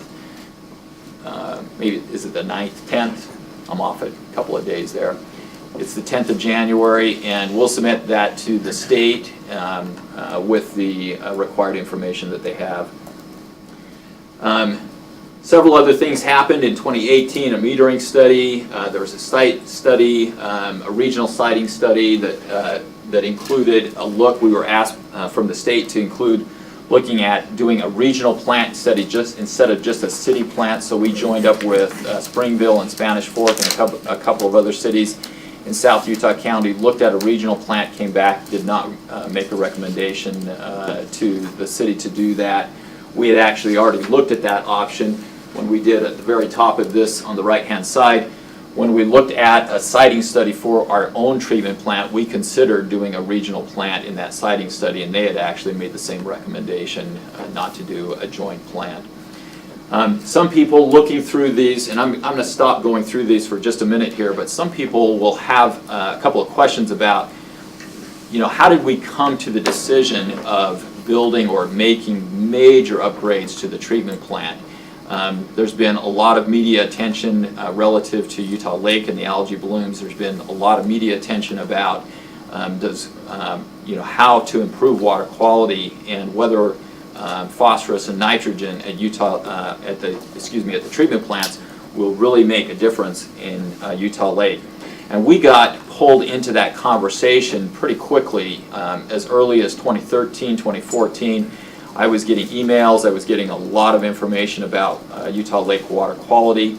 We actually, and I did not mention this, but we actually joined a group, I'm trying to think where this is right here, July of 2015, we actually joined a group of other treatment plants looking at that exact question. And that was not a unique question to Utah Lake. That was being asked about lots of water bodies throughout the state. And there was lots of concern about how much money was being spent or potentially being spent at treatment plants to improve the effluent, and whether the quality of the water was really going to make a difference in those water bodies. And so several treatment plants and agencies throughout Weber, Davis, Salt Lake, and Utah County joined together, and we joined in 2015. We joined that group and sponsored some studies to answer some of those questions. Some of those results started coming back in 16 and 17. I mentioned also the master plan for the treatment plant. We started getting results, draft results back in 15 and 16. And we started getting all this information just about the same time. And one of the things that really, well, there were several events that really pushed me to start to go toward, do we rebuild the plant? Do we take a new technology and really take a major step forward? One of the things that happened was the results from the master plan on the treatment plant. The results started coming in, and we were getting told somewhere in the neighborhood of $40 to $60 million would be needed for just upgrades at the treatment plant itself, just not changing the technology, not changing the process, anything, just to keep up with the treatment plant. It was interesting, as I reviewed today, and I read it, I actually have a tag on it, the 1979 master plan that I referenced earlier. It actually has a recommendation for funding over the next 20 years, the next 20 years starting in 1979.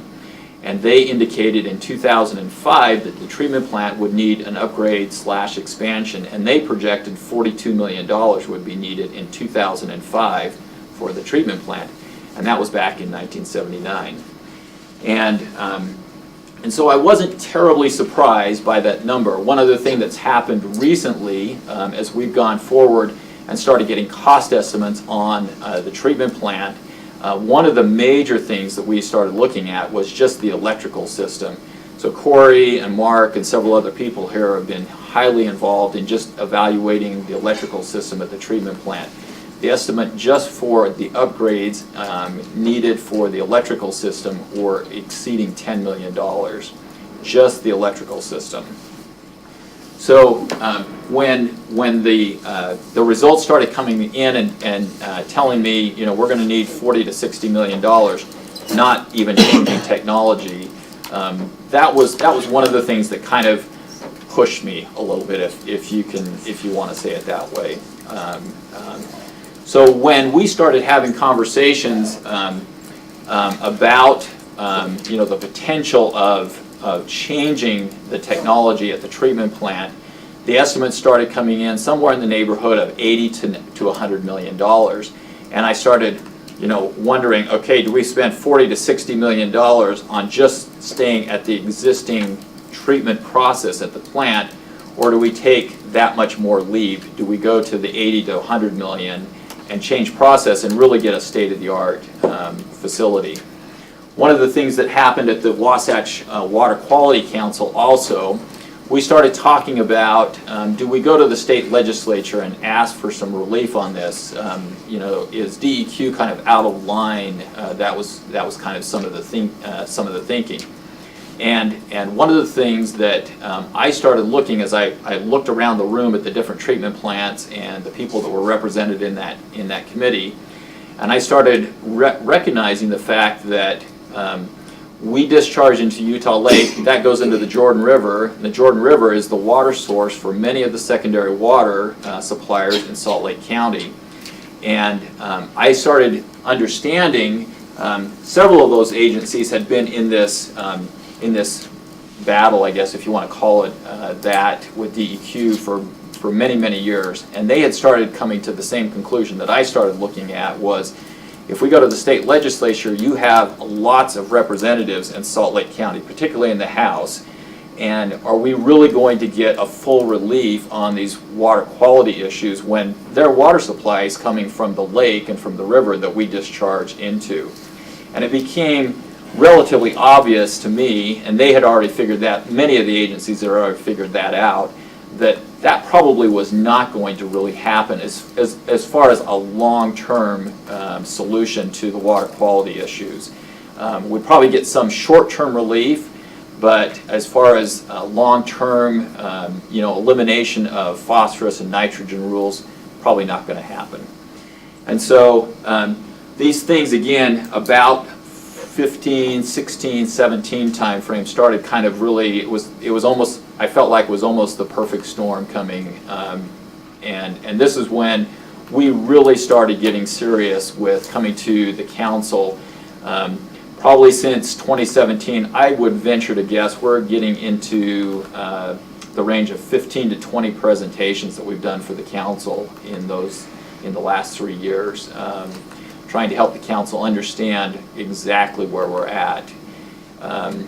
So eventually I came back with some recommendations to the council, given those numbers, given the dollar amounts that we were talking about, and eventually made a recommendation to the council that we take a step and move forward with a very advanced state-of-the-art treatment plant. So the recommendation, I think it first happened in probably around 2018, we recommended moving to what they call an MBR plant. So it's a membrane bioreactor.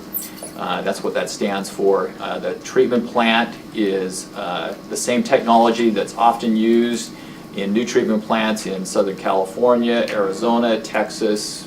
They're moving throughout many parts of the nation.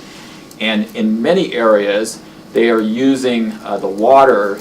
Part of the reason that they're using it is the high quality water that comes out of the treatment plant. It's a membrane plant, and so you can filter it very, very finely. Part of the reason that I made that recommendation was not just we're not meeting just the first set of regulations, but it's anticipating the second set of regulations. So around, again, 2030, we anticipate sometime that DEQ will come out and put regulations down around 0.1 milligrams per liter. And I know these numbers don't make a lot of sense necessarily, but right now the regulation, the 2020 regulations, is 1 milligram per liter.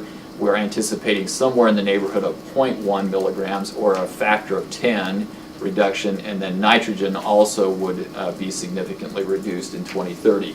The MBR plant would be able to meet those second set of regulations, and if nitrogen or ammonia or anything else is anticipated in 2030, we are designing with the intent that we can meet those regulations. So I've skipped a couple of these things. We've talked a little bit about this, and I want to go right here. What's coming? What's significant that the council is going to face this year? Why did we choose this as the first topic coming to the council? And it's primarily because in 2018, 2019, we went to DEQ. They have a revolving loan. You've probably heard of this. They have a revolving loan in both water and wastewater where money is made available to municipalities, to special service districts for this kind of an upgrade. And we had approached the council.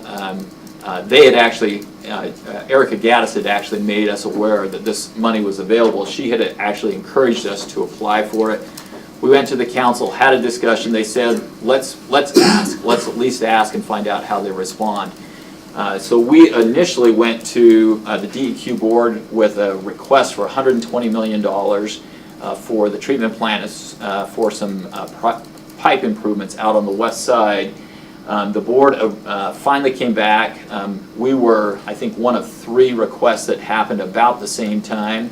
The other significant request came from South Valley, which is a large treatment plant up in Salt Lake County. And the board ended up kind of splitting those requests. Nobody really got everything that they asked for. So we ended up with a loan from DEQ for $78 million. $2 million of it is actually a grant so that we do not have to pay that. The loan is a 20-year return on it. The interest rate is 0.5%. That's 0.5%. It's very low interest. And we made a lot of arguments. The mayor actually went with us a couple of times to DEQ board, and we felt like we had a very good response from the DEQ board. So really what's coming in 2020 for this council is final authorization for that loan. So they've approved us. The paperwork has not been finalized. And they actually fund that $78 million over 4 fiscal years. So starting in fiscal year 22, which is next July, so about 6 months from today, we get the first allocation of that $78 million. So we could start construction this summer. And it likely will be late summer, fall of this year before the first construction will start. And then the next 3 fiscal years, we will get parts of that allocation from the state. So we will need an authorization from the council. Probably sometime, we anticipate in the spring of this year, we'll need final authorization from the council on that $78 million. Any questions to this point? One of the things that I wanted to mention to the council, and again, this is just basic information that I think it's important for the council to understand. This is one graph that comes out of this master plan right here. And again, this is available to the council if you want to see. This is significant financial information. So just really quickly, this line right here, this bar graph is showing total revenue in each of the fiscal years that are identified at the bottom of the graph. It identifies expenses coming out in these different categories. You can see what was spent each year at the treatment plant, at the collection system, what's paid for debt service, and total revenue. And you can see this right here was anticipated revenue if we kept on that line. And they made a recommendation for a variety of reasons. Remember, this is just looking at the pipe system though, okay?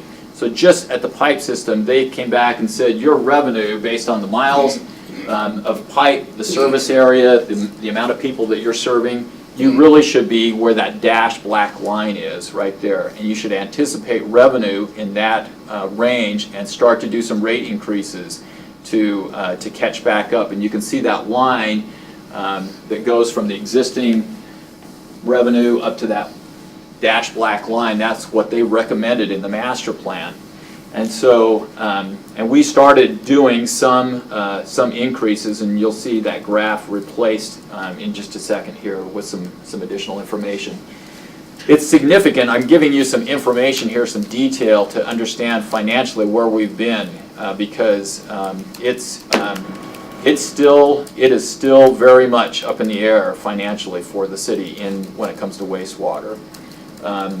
So historically, we're showing here what, clear back to 98, and actually the master plan shows some additional information beyond 98, but in 1998, you can see the average single-family residential home was paying about just over $14 a month, and you can see across the board as the years go up. We've consolidated that information looking forward into a little bit more concise information from 2002 to 11 over there. Again, about 17, just a tad over $17 a month was the single-family average rate. And you can see in 15 we started making recommendations based on what we were seeing both from this master plan and from the treatment plant. We started making recommendations, significant recommendations for significant rate increases.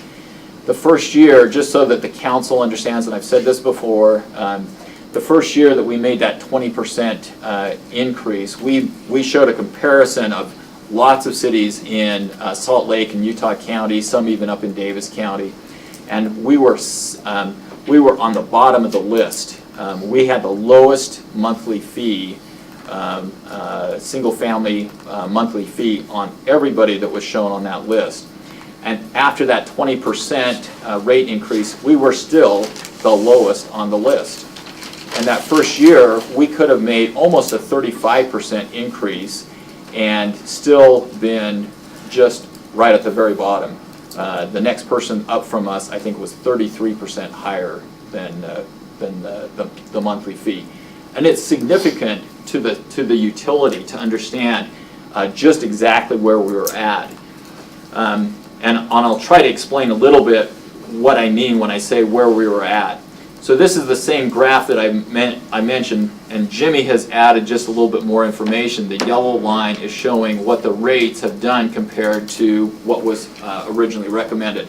And somebody's going to immediately ask, I know I can anticipate the question already, well, the yellow line crosses the dashed black line right here. Why did you have to do what you did right there? You exceeded what they recommended in the master plan.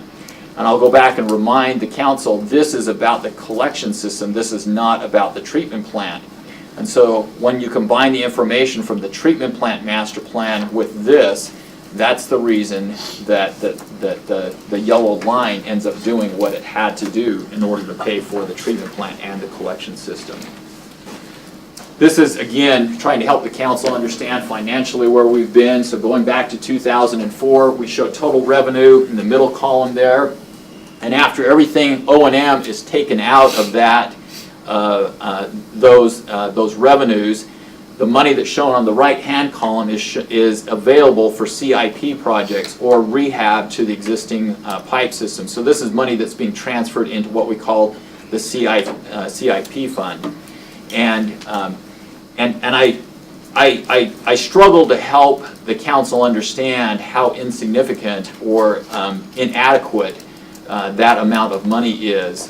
When you see $500,000 or even $200,000 a year being transferred to your CIP, you're just not going to keep up with your utility. Alone, if we just looked at the treatment plant, and I'll give you two numbers, and they're conservative on both cases. So if the treatment plant was valued at $100 million, which it's actually almost twice that, but if it was valued at $100 million, and if it's going to last 100 years, you can do the math. 100 million divided by, and I know there's a bunch of finance people here that this is not how depreciation's done, but for simple, really simple calculations, we should be putting at least $1 million aside for just the treatment plant, just to keep up with the depreciation and replacement value. If the treatment plant's going to last 100 years, your treatment plant doesn't last 100 years. And so both of those numbers, I've got a numerator that's too small, a denominator that's too large, and I'm giving you a lower value really than what should have been projected for just the treatment plant. And so again, I'm trying to make a point here that why we're making dramatic changes in the wastewater from a financial standpoint. Where the system is from, where we're at, or what we're trying to recover from, and I think it's important to understand as I have this conversation sometimes, and I make Mark and some of the other section managers uncomfortable sometimes having this conversation. But I look at this as this is not Chris Wright or anybody in the collection system. This is not their responsibility as far as why we're in the position.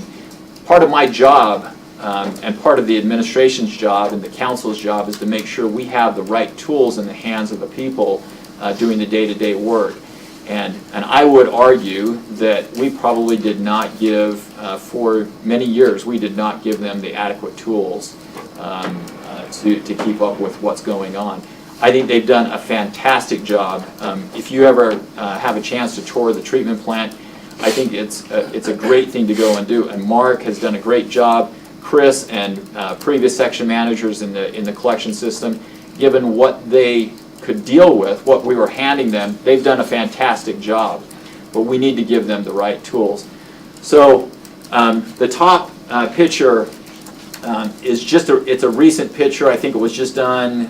Dave, was this done this year or last year? This is November. The dates on there are from November of 19. So this was just done. This is I think this is a 12-inch pipe on University Avenue. Is that correct? 15-inch. And you can see that's a pipe. That's not a cave. Okay, it kind of looks like that. And that's calcium buildup in the pipe, and that doesn't come out with just a pressure washer. That's not an easy thing to remove.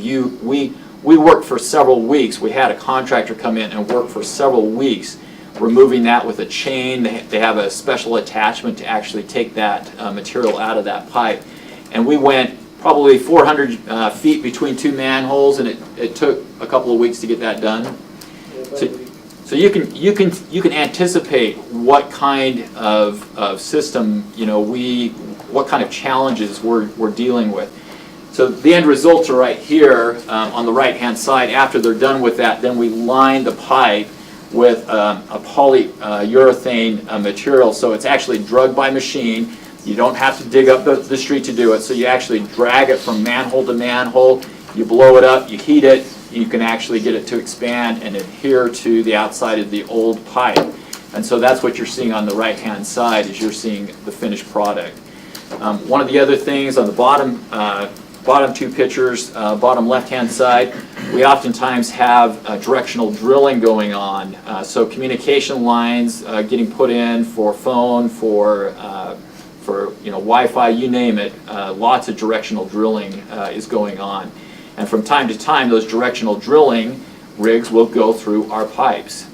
And that's what the picture is down there on the left-hand side. Two of them went through our pipes. We have to go in and fix those material. And again, you can see how we fixed it on the right-hand side. One other thing I want to skip right here for just a second. So Jimmy's going to put a video on. One of the other things that we battle with our wastewater treatment, or with our collection system, is what we call I&I. That stands for inflow and infiltration. So sewer wastewater is designed for specific wastewater. It's not designed for rainfall or for snow melt or for groundwater. And if you have that extra water coming into your pipe system, you potentially can exceed the capacity of the pipes. It's not designed for exterior water.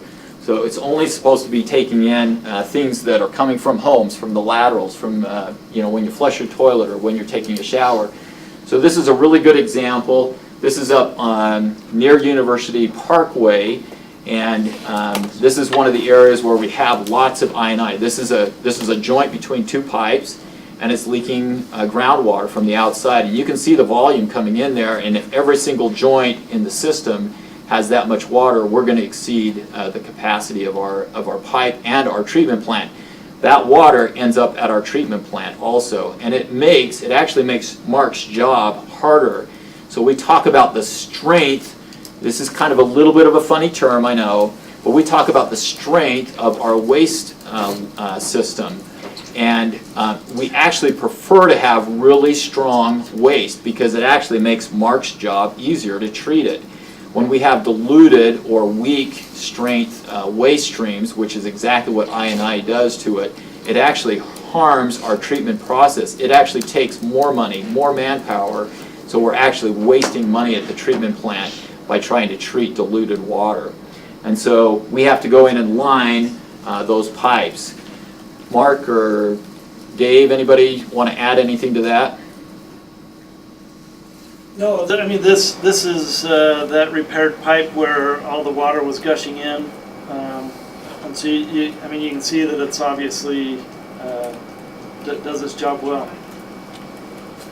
Infiltration, anytime you have groundwater coming into the system, it takes up capacity, which could be used by additional homes, businesses, and that capacity is absorbed through additional groundwater, not only in the pipes, but at the treatment plant. The more water comes through the treatment plant, the faster it goes through the treatment process, which makes the process less efficient. You're just dealing with more quantity. So we're going to keep going because I've only got about just a tad more than 5 minutes left here. So in 2018, we came back, and this is a result. One of the items, again, that I skipped on the very first page, we talked about hydraulic modeling. We implemented something that had not been happening in the city. It's a very significant move for the city. So we have a computer model, and it was started in about 14, but it was really finalized and up and running in 2016, and we started getting results in the computer model. So we can actually do a lot of what-if scenarios. If we take the collection system, and if we add this subdivision, or if we divert flow from a certain pipe, we can divert it into another pipe, and we can kind of play around with it just on a computer instead of having to make mistakes out in the field relative to the collection system. And so that modeling that came back in conjunction with this master plan made some recommendations as far as, particularly on the west side. You can see all of the city, the entire city shown on this map. But what was really impacted was largely on the west side. In the 2002 master plan, the west side is briefly mentioned again, but really in the 2013 master plan, this is when significant development was anticipated potentially on the west side, and the conversation really became relevant on the collection system. So they made some significant recommendations relative to the pipe network on the west side. So we generated this map with the idea that we could help developers, we could help the community understand where we had capacity, where we did not have capacity on the west side particularly, but throughout the entire city. So basically everywhere where you see red, there's no capacity. There's not a pipe available for anything to happen in that area. This yellow color right here, there's very limited capacity in those the oranges. Sorry, the next area up. The orange is the one where it has very limited capacity. The yellow is a little bit better than the orange, and then the green's probably less of a concern from a capacity standpoint. And we'll come back and talk about that if there's any questions on it. So that map was generated. That map is then overlaid. We gave the council, and this spreadsheet that you see up here on the right-hand side, Jimmy has this entire spreadsheet if you really want to see it, but it's broken into 4 categories where we've identified for the council, the tenured council has seen this a number of times, but we've just taken 2 of the categories out and we've tried to put it on a map and illustrate on a map the improvements that we're doing from a pipe system on the west side. So you can see over here, these are named. You can see over here where we're starting to build. And you can see this is a fiscal year 2019, so these projects are actually completed. In the last 2 fiscal years, we've put in about $15 million of pipe on the west side. One of the recommendations that came from this, and then also some extended analysis both in-house and from consultants, they recommended construction of a backbone. I call it the backbone of the wastewater system on the west side. And that's what you'll see here built with each of the fiscal years. And we end up with one master lift station near the airport. Under this master plan, we eliminate 5 lift stations, 5 existing lift stations. with consolidating that into one lift station, one master lift station. And again, most of everything that's in blue and this line right here has all been constructed. You can see the next fiscal year where we start to move north of Center Street. We also start to put in a force main and the master lift station. You can see the master lift station identified in the fiscal year 21. And eventually work our way over toward the existing treatment plant. And I'm not going to spend too much time on this, but the past council understands when we talk about the parallel 36, that's a line where most of the flow from the west side and even some from the east side actually ends up in that line. It's one of the major lines, and it was identified early on. It's actually mentioned in the 2002 master plan as a potential problem, and it's highlighted as an absolute problem in the 2013 master plan, given potential development that would impact that. So they recommend building a parallel 36-inch line, and you can see we eventually get to the point where we're funding that. That's the entire backbone. You can see it on for the west side, and I don't want to give anybody the impression that we're just focused on the west side. This graph, the spreadsheet that I alluded to, it has the entire city, every sewer project, every wastewater project that's planned, and it's throughout the city. Much of it is just dealing with infiltration, rehab, getting the pipe system back where it needs to be. This is the result of, I probably should have shown you this. This is the modeling. This is one of the pages that can come from the hydraulic model that I mentioned. You can see the different colors as far as capacity issues. It highlights it for us. So again, we can do a lot of what ifs and anticipate problems in the future instead of waiting for them to develop. And so this is one of the key tools that has come. Now to the treatment plant really quickly. The treatment plant, like I mentioned, the next significant step is finalizing the funding from DEQ, and we'll come to the council in this spring. Construction's anticipated probably September, fall timeframe to start construction. Rebecca's actually the project manager for the project engineer for this project. This is why we have the design team, Corey and many of the people that were introduced at the beginning. And you can see the parts of the treatment plant that will be replaced with the MBR treatment plant process, and the construction is anticipated probably at this point. I would guess that it's going to be somewhere in the range of 3 years that it will be under construction. And you have to remember that the plant has to stay operational for that period of time. So that's one of the unique challenges that we have, is we've got to keep that plant going while we build a new plant around it. So given the 45 minutes limitation, that's about as fast as I could get through all of that information, unless you've got any questions for me or any of the staff. Only about 20 or 25. Another time.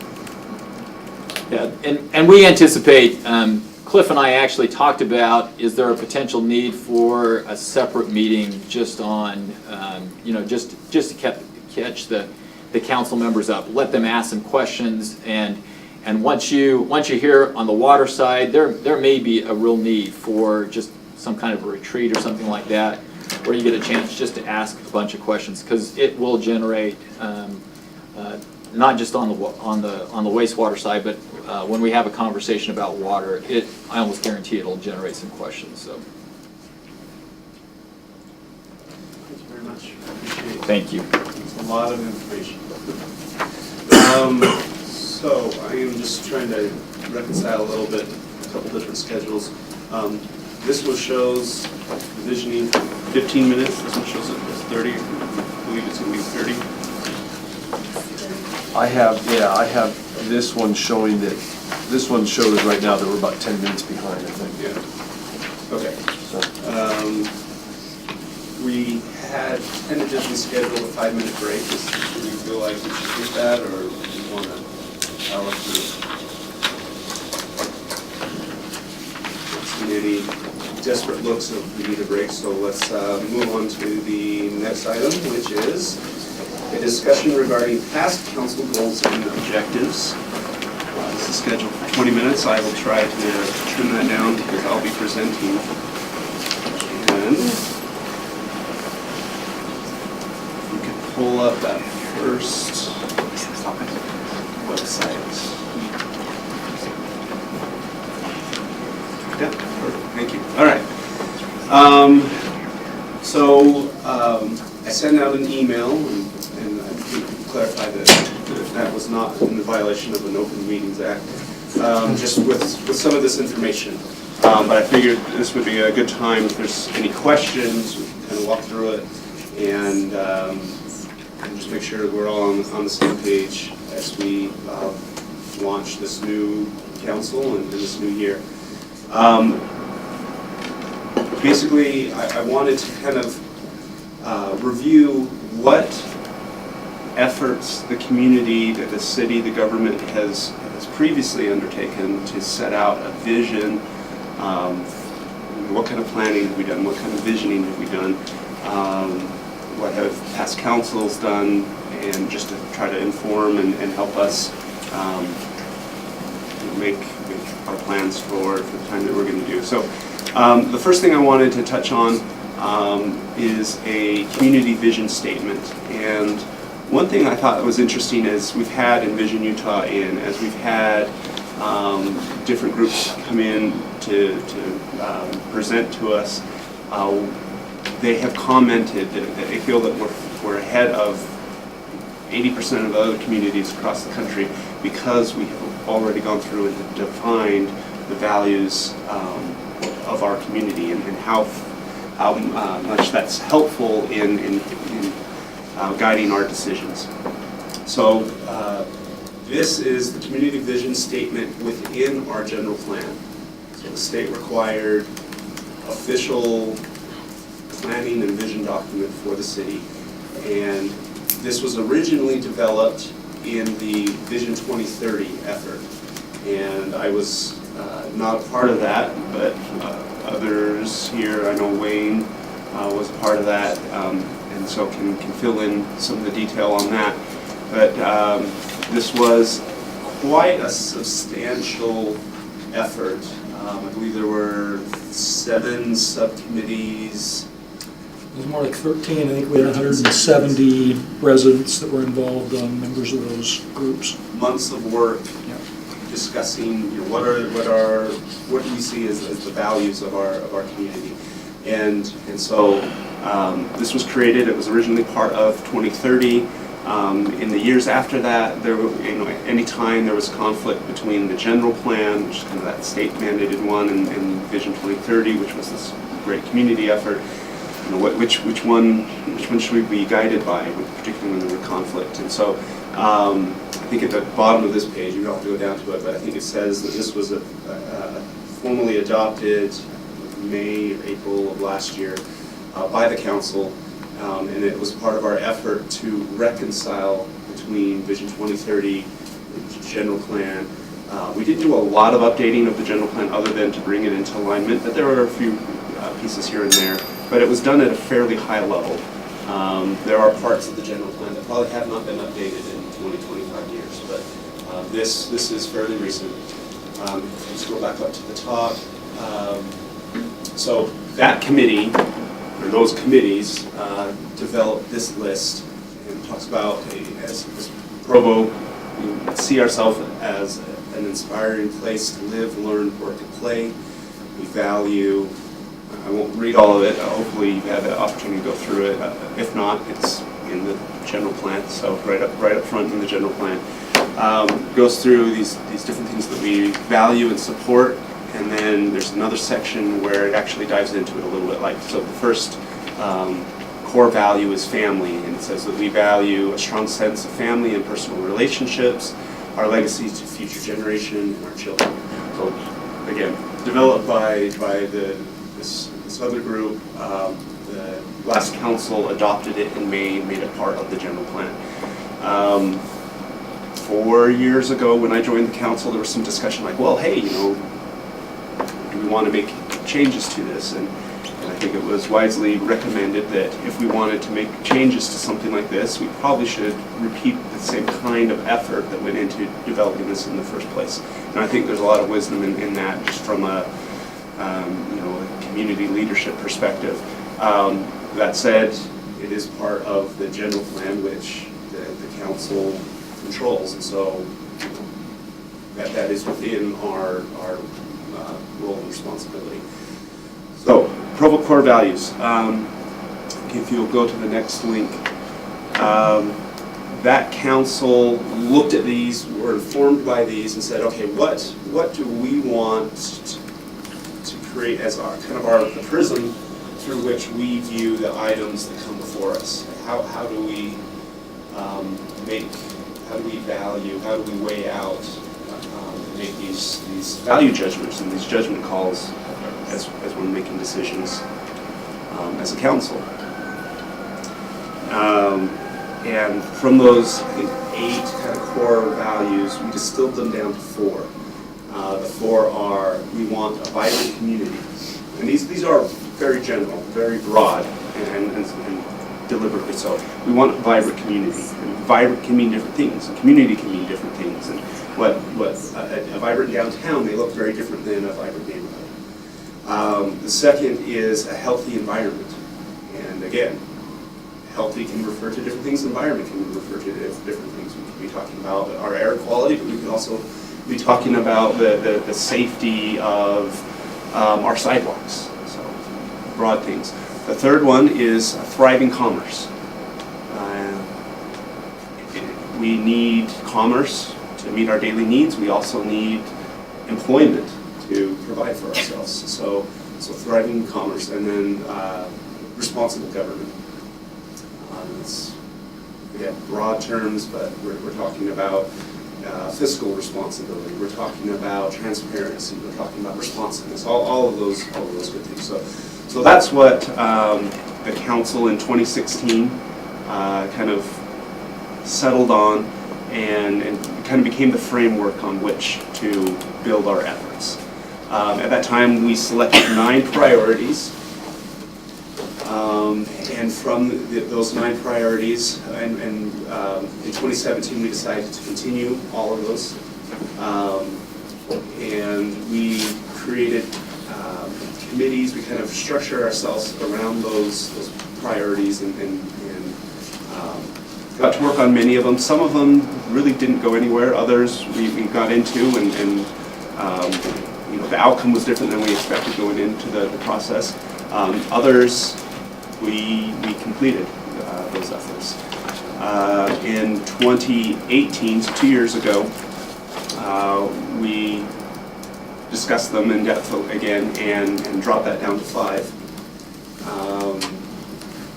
And then just last year, during this discussion, the council, after discussion, decided rather than setting these year goals and trying to complete them in the year, and often we were selecting more than we could work on at any one time, and we never know what would pop up. Nowhere in there was build a city center, but that was a need that came and had to be addressed. So what we decided to do was to have more of a working list, and we still have our 4 kind of guiding areas of focus. We decided to have more of a working list, and these are the things that we hope to accomplish. And as a counselor had the time, bandwidth, and inclination, they could say, I want to tackle this item, so I'm going to propose a ad hoc committee, a mission statement, a time frame. Is this something that the council wants to devote staff time, and are there other councilors who want to work with me on this item? I think there was even a time or two where the council said, yeah, go for it, but no one else wanted to join the committee, and so we just had a single councilor kind of go out and head up an effort. So if we'll go to that third link, Perfect. And so this is just a kind of an internal document that we use to kind of keep track of where these efforts are at. Is it being worked on by a single counselor? Is council staff actively working on it? Have we created a committee? And now these committees, by the council rules, are subcommittees of the council. The official voting members are council members that are assigned to the committees.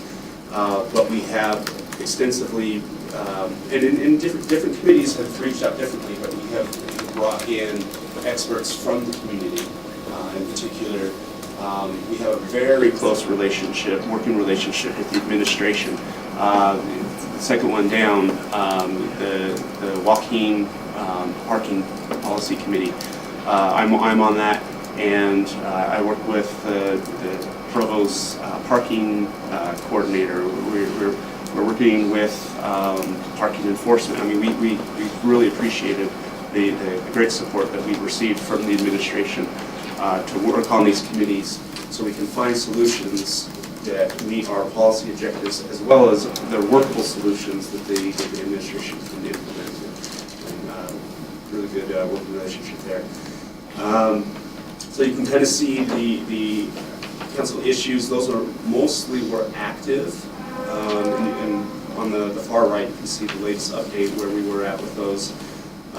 We had some that were kind of voiced like, hey, we really need to be taking a look at inclusionary zoning. If you scroll down just a little bit, things that were on the radar. Community land trust, that's something that the council staff's working on, though we don't really have a committee established for it just yet. There's our area of completed efforts. So election code review, that was something that we got in as a committee, working closely with the administration. We proposed it, council passed it, it was implemented, and actually 4 of you got to work under those new regulations as you campaigned just last year. So some things that we accomplished, completed. Can you scroll down a little bit more? Here are some items that had been working on. We didn't complete them, but they kind of, one was tabled.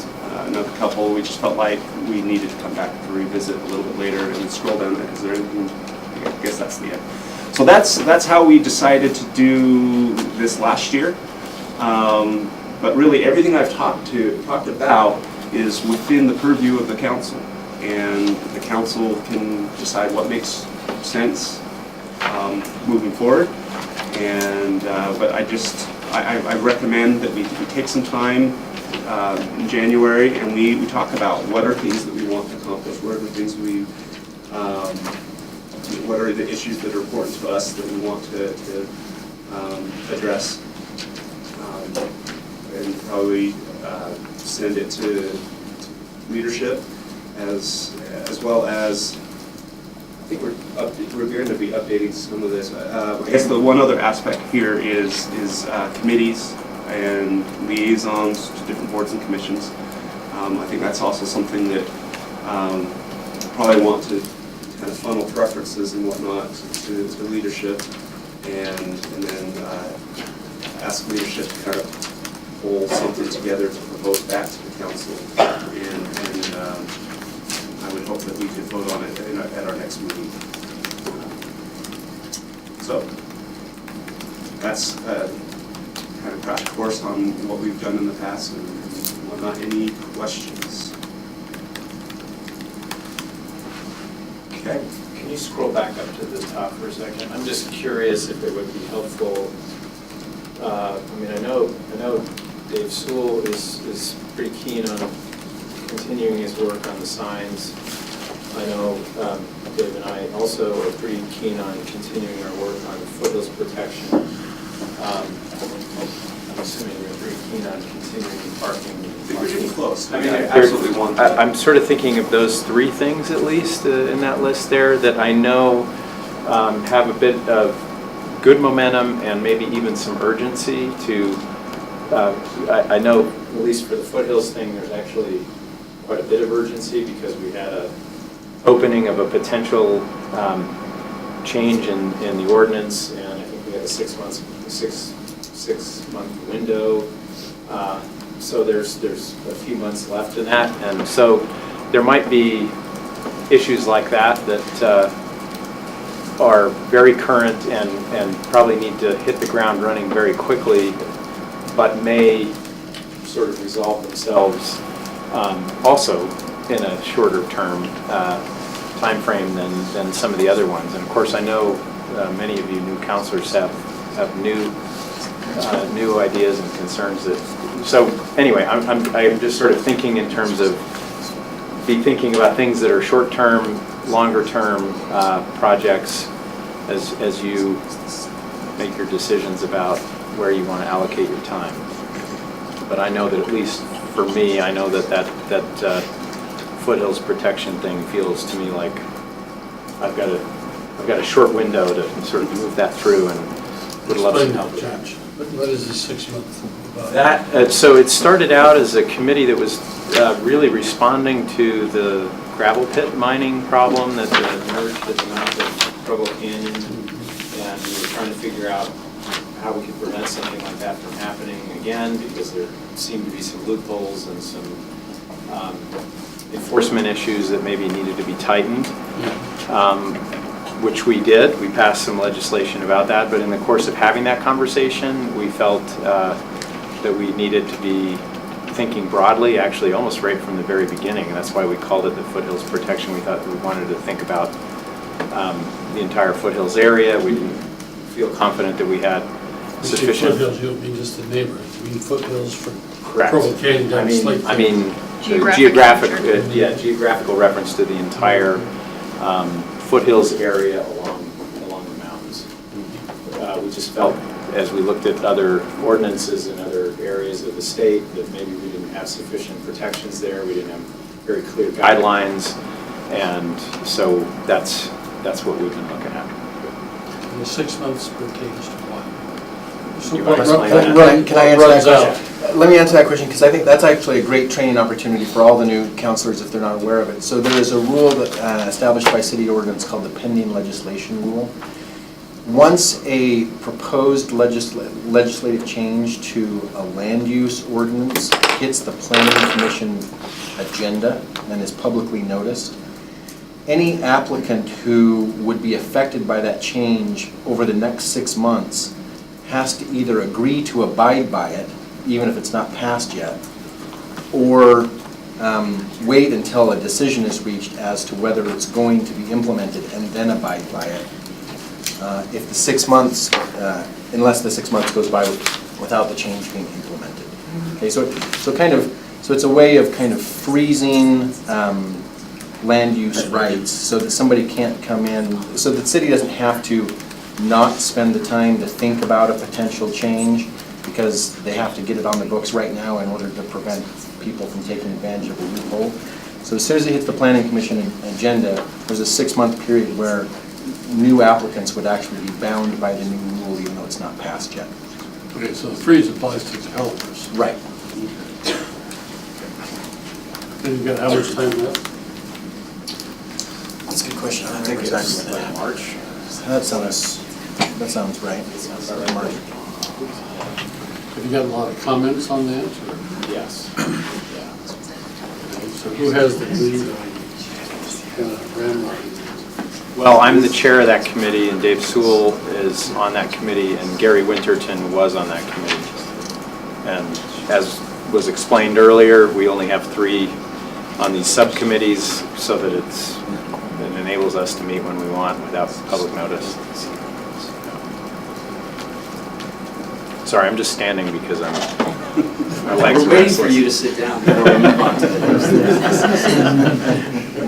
Just about out of time on this, but So let me add this conversation, and then the conversation that Hannah will have in a little bit about the various committees and where you're at.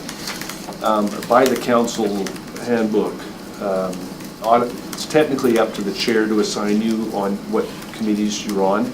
However, the practice has always been for you to express your interest in various committees, boards, and commissions, etc.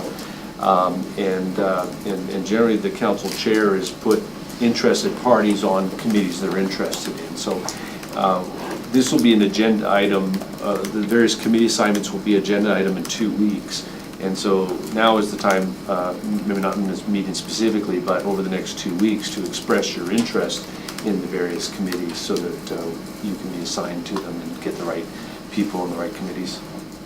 And I believe we then vote on that and actually pass the motion to make that as a council.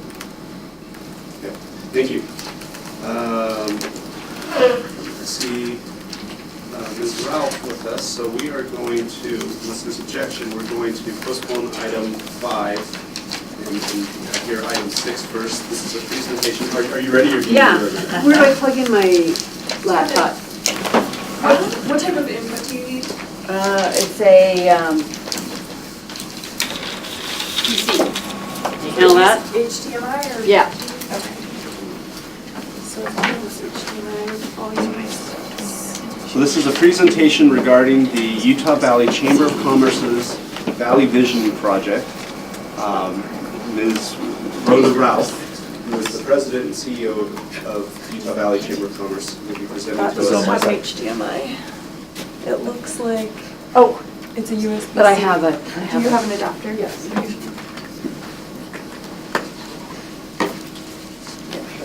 And we have this scheduled for 30 minutes. Can you handle it? Been in here a while. Just getting started. Just kidding. Bring it. Is that what you're saying? You're funny. I remember that about you, though. Roma has the same one, so I just don't want her to walk away with ours. That goes We don't want you walking away USB. with ours, Rona. Well, you can't walk away with mine either. All right. Oh, there's my cute kids, grandkids. You can, I could tell you what my password is, but then I'd have to kill you, right? So, thank you, Cliff, for inviting me to participate. There we go. No? Aha.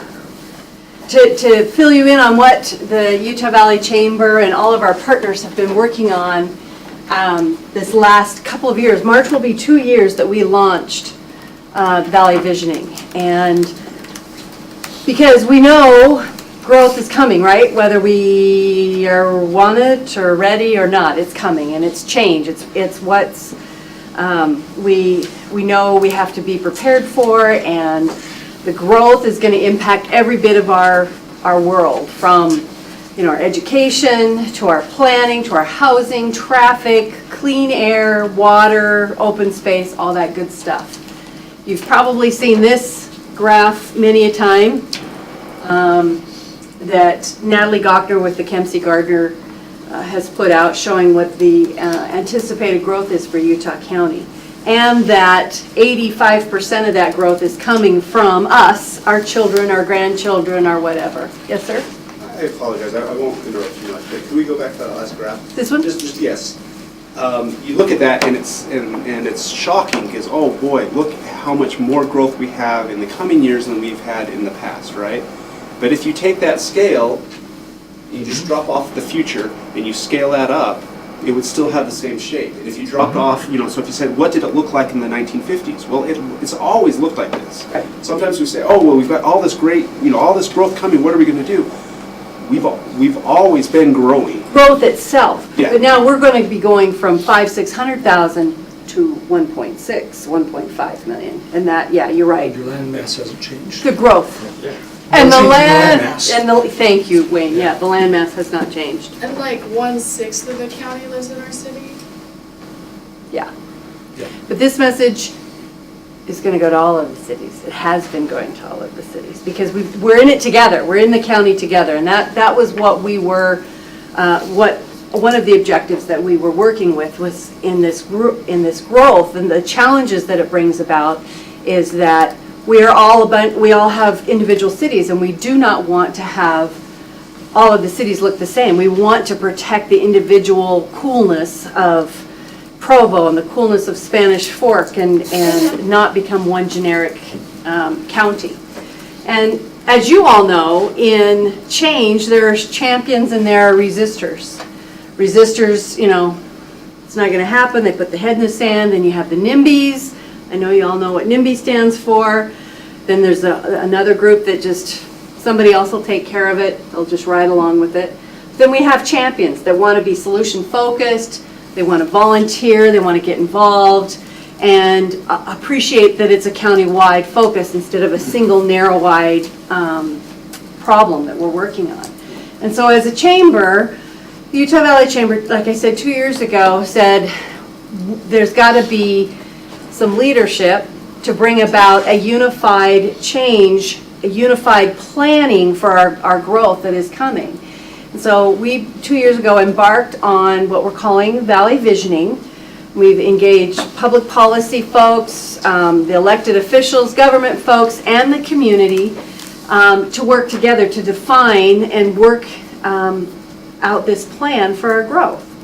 And we partnered with Envision Utah because they have the expertise, and little old Rana in the Utah Valley Chamber does not have that expertise, but we're really good at convening people. So we partnered and went out into the community over the last year. And what I'm going to do is I'm going to bring you up to speed on what we've been doing with Valley Visioning up until last night, and then how we're going to move forward. So you kind of get yourselves up to speed. I know some of you participated in the community workshops. So we've been working together to create this Valley Visioning together because we wanted to have a unified and an educated understanding of what was going on. So this graphic depicts all of the people that, you know, I could fit in a pretty picture, but there's a whole lot more, from our elected officials, those that support the work that support the governmental work like the DWS and UDOT and MAG, city leaders and community leaders, as well as business. This is a business-led initiative to bring about all of these folks together to define our future. We created this Valley Visioning Steering Committee that is made up of business people as well as city leaders and state leaders that have been meeting off and on to make sure that we stay on track with our planning. The Association of Utah County Chambers was formed a little over a year ago, where all of the 8 existing city chambers came together to form this association for Valley Visioning. The one and only thing that as chambers we've been able to all agree on and support is the Valley Visioning Initiative. And UVU, BYU, and Envision Utah are additional partners. UVU and BYU are funding partners. They're doing they're doing the back end work. Here are some additional business leaders that are participating in helping to fund this. The cost to have Envision Utah run this process is $350,000. And so we've gone and asked business to support this so that we can truly say it's a business-led, because it's very unique to find that business leads out on these kinds of things. I didn't think it was so unique until you start looking around trying to find it, and it's mostly government-led. Council, commission, county commission, city, whatever, but having this being in Utah County, the chambers are leading out. So the phases that we've been working through, we started last fall of 2018 with community meetings. We held over 14 individual meetings throughout the whole county, invited any and all to come participate with the mapping. Did I capture most of you to come do that mapping exercise? That went until into spring. Then they took all of the maps. I want to say there were, I don't remember how many maps, but they took all the maps and created scenarios that, based on the feedback as well as a survey that was being run, do you like this or do you like this? Do you like this or do you like this? It was a way to determine what the values of our people are of Utah County. And once we had the maps of where they saw the growth and the issues that could potentially came up, we come into the summer, this last summer, where Envision Utah and SITLA and MEG, Central Utah Water District, all work together to create scenarios, working with what we call informed topic groups that met. So when we talked about education, we had the educators from K-16 meeting and saying, do we have all of the pieces, parts to prepare for our education to support workforce? Are they all engaged? When it came to water, we had the experts in water, as well as anyone else that wanted to participate in those various 6 topics. Because out of that first survey, 6 priorities bubbled to the top. First being, what do you think the first one was? The top vote getter for priority from the citizens of Utah Valley. Housing. Housing? Wrong. Transportation. Wrong. Education. Wrong. What? Air quality? Wrong. Water. Water management was number 1. Air was number 2. Transportation was number 3. Then housing. And then open space and ag, we put that together. And education was up there before housing. So yeah, a little surprising. We thought it would be transportation, housing, and education, but it surprised us a little bit. So those 6 priorities, then we formed study groups or topic groups to help guide Envision Utah to make sure all of the bases are covered in those 6 priorities, and that we haven't forgotten something or someone as we've looked at what the opportunities and the challenges are for the future. Will you give me a heads up when my time's up, just because I didn't notice when I started. And so they worked with Envision Utah to create scenarios. Those 6 scenarios have been out in the community since about the end of October through another survey. We've had just over 10,000 people participate in this survey to say what they liked and didn't like about each of those various scenarios. From, do you want it to stay the way it is now and just let the marketplace grow and have sprawl? Or do we want to go to where everything is, you park and they call them the centers, where everything is focused around where you live, work, eat, and play all in one place. Kind of those 2 extremes and everything in the middle.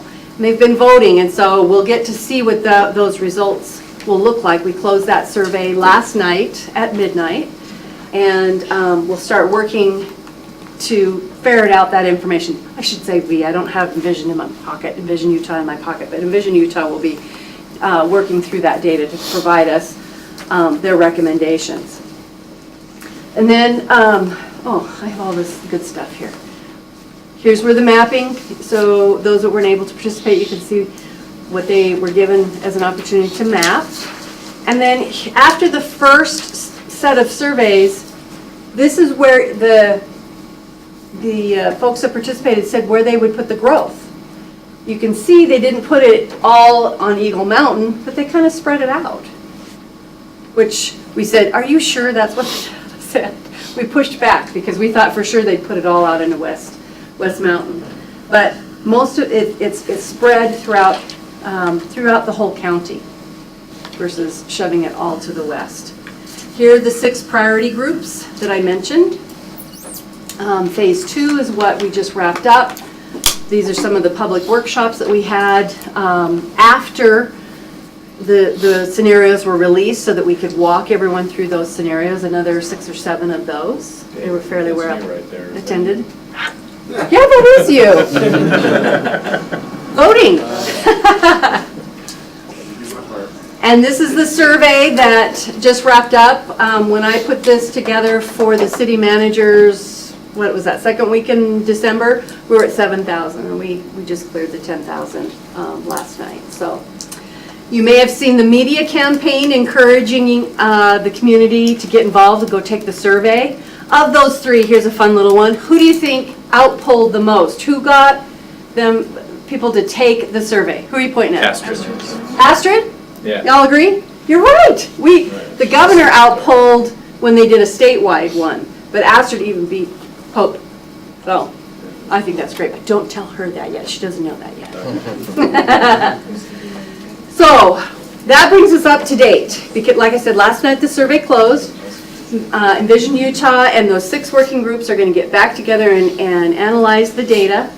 And between now and April, in April will be a Valley Visioning Summit where we will share all of the data and the recommendations. Between then and now, we will have a dog and pony show where we will go to all of the stakeholders to give them an update of what that survey result was, to build interest, understanding, shoot holes in it, help us formulate that even further. Did you have a question, Councilman? Yeah, I just have a question about, I wrote some comments about this among those 7,000, and I'm sure they're lost somewhere, but I bet they're not. I was concerned that there was very little conversation about climate change.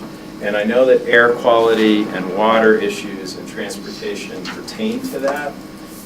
But in some of the earlier conversations and maybe the secondaries, phase 2 that I was a part of, it didn't seem like there was any way to be thinking holistically about how to approach some of these problems. It seemed like, for example, with water, we were sort of relegated to talking about conservation issues, but we weren't thinking about the source, right? And what was happening to the source of the water.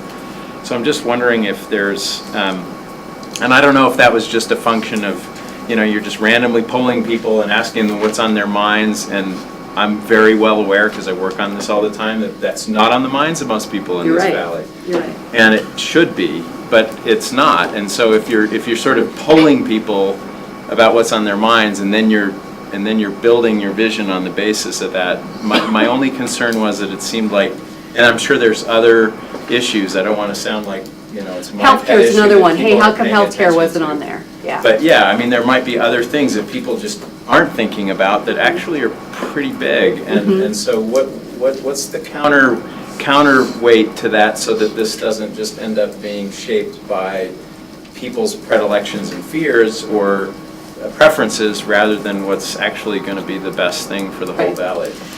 Really good question, and I believe that will be sorted out and be part of the final recommendations. Now that we have the scenarios laid out and the feedback gathered, it'll go back to those 6 priority topic groups, which climate survey, or the climate, what's the word? I have a head cold, I'm sorry. Climate change? Thank you, climate change. The climate change topic will be part of that. I don't think, we had the discussion about, do we have climate change as a heading, or knowing our audience, we went with water, we kept it in their words, the water management, the clean air, to continue to get that buy-in, because we know our audience. It's not a, they don't love the word climate change a whole lot in Utah County. So we got to slowly work it into it. So I think that will be part of the outcome that we'll see in the vision that each of the cities and the county will take on.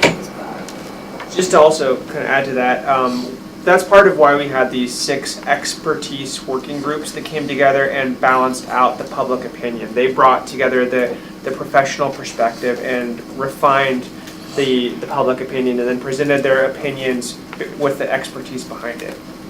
Thank you, and let me introduce my partner. This is Andy Perucci. He is our Policy Director and Business Development Director here at the Utah Valley Chamber for another 10 days. He's going to go work for some big company in the north. Part of the reason we invited you to come was when you spoke to the city management group in December, you had some very straightforward points to make about affordable housing and the challenges that we face as city governments, both from the administrative side and from the elected official side. Can you share some of what your thoughts were? You bet, you bet. Can I finish this? And then I'll get to that, because I didn't have the PowerPoint for them, so we ended up talking. But what's going to happen in April is there will be a handoff from Envision Utah to the chambers and all of our partners to carry this vision on, and to make sure that it doesn't sit on a shelf and collect dust, but it gets to work and we get busy implementing it. So that dog and pony show, or the visits to the various stakeholders, will begin to take place to talk about what those 6 issues are. And when we were talking with the city managers, one of the concerns was that the high density, dirty word conversation about how do we manage the growth? How do we plan for the growth? Each of the cities, as we know, you've all done your planning as well. We're not looking to say, throw that away, do this, but to collaborate and integrate and work together to find the best solutions that work in the various parts of the county. Remind me maybe of some of the specifics. You just talked about the common challenges is that we're asked to deal with affordable housing, and it does address, we get into density, and yet the minute the process involves the public, we're confronted with NIMBYism, and every city faces the same challenges because we know what we need to do, but we run into the public opposition to doing what we need to do. Who voted you all in office, right? Yeah. So the cool thing about this process is that the community has been engaged. What I didn't share with you in the 10,700 most recent surveys, we went to the school districts and offered if they would get their families to participate in the survey, we would pay $1 for each one of those surveys to that school. So we went as far and as deep into the community as we could using, yes, we used the school children, but it worked. Raised some money for them, but it got the families engaged and got them informed and up to speed at what the issues are. So when this vision comes out, we can say it's not just government or our elected officials or even the business community shoving this down anybody's throat. This is what 10,000 people, 10, 11,000 people said this is what we want. It's a representative sample of what we have in Utah County. And we've got to work together to make that happen. And my question to the city managers was, how would you like to see that work? What is the best approach to collaborate and work together? Because it's not about any one group coming and shoving anything down anybody's throat, but saying, here's what this process has produced. What does it tell us? How can we use it? How can we maximize that information? And as well as say, here's what Provo is seeing in his plan. Here's how it makes sense.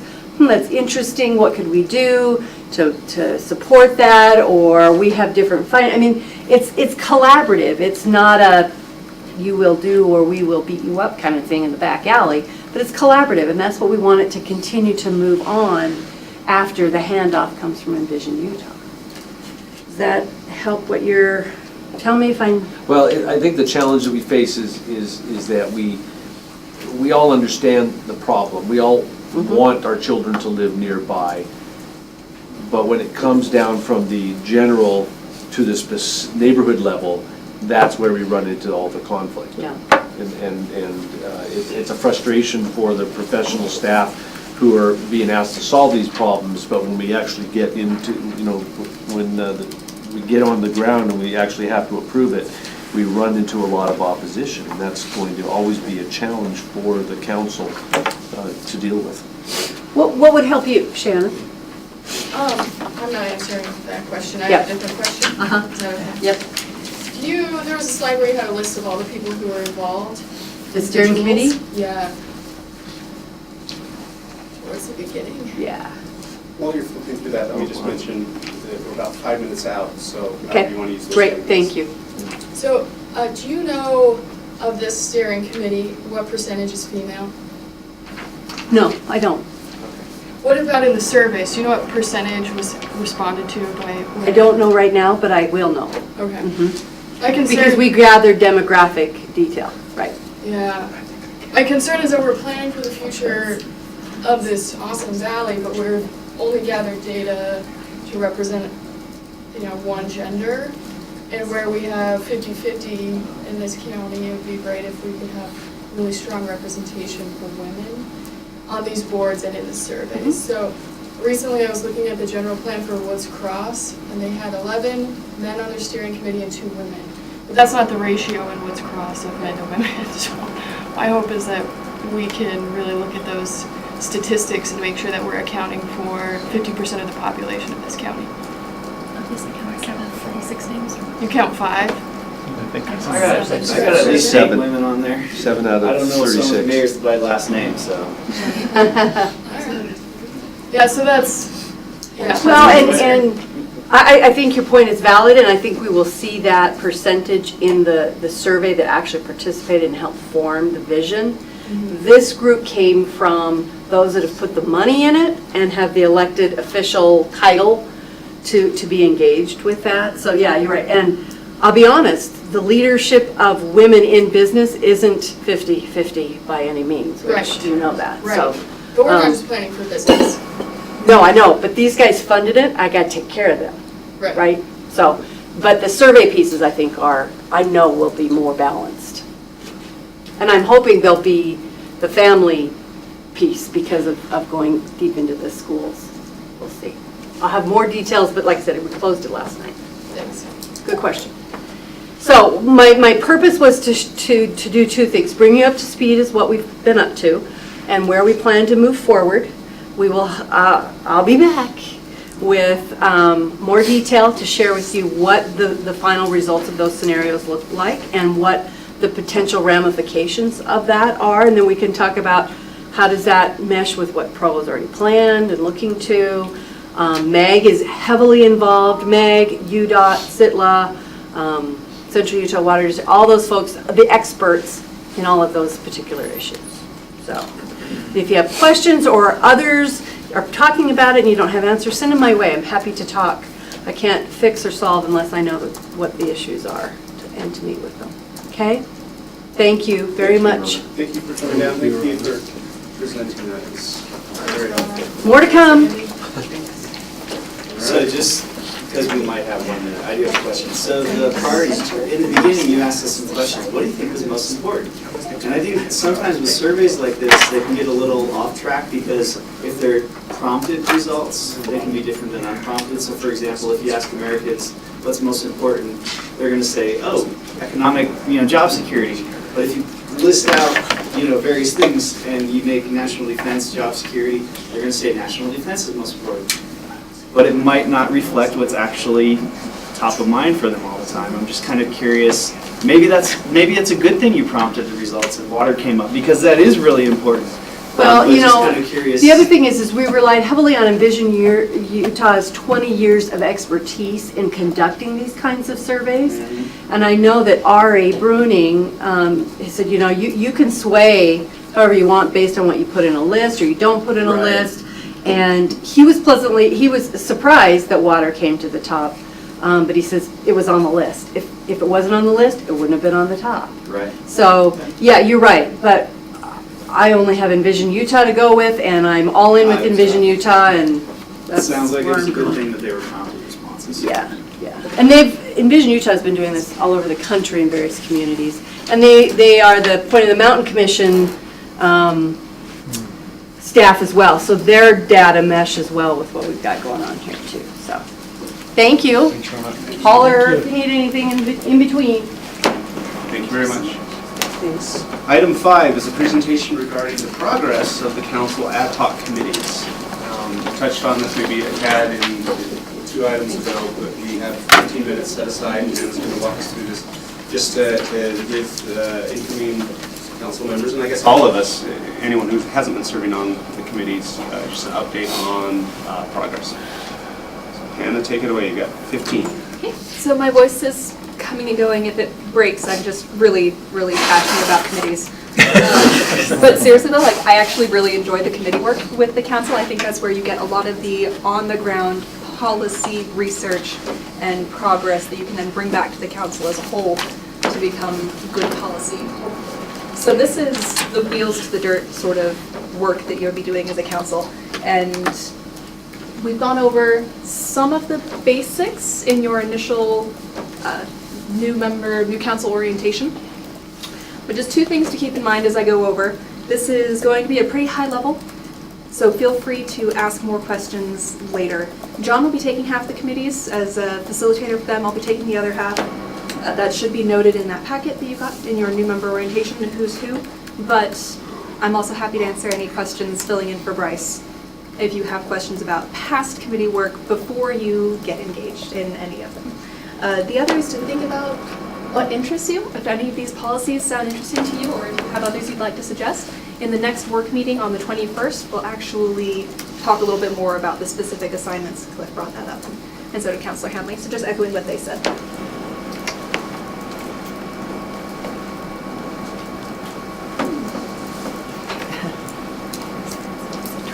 It helped if I turned it on. That's so tech savvy. So committees generally have 3 members. They can have more, but that just means that scheduling becomes a lot more complicated for staff. We have to publish agendas in advance, all of that.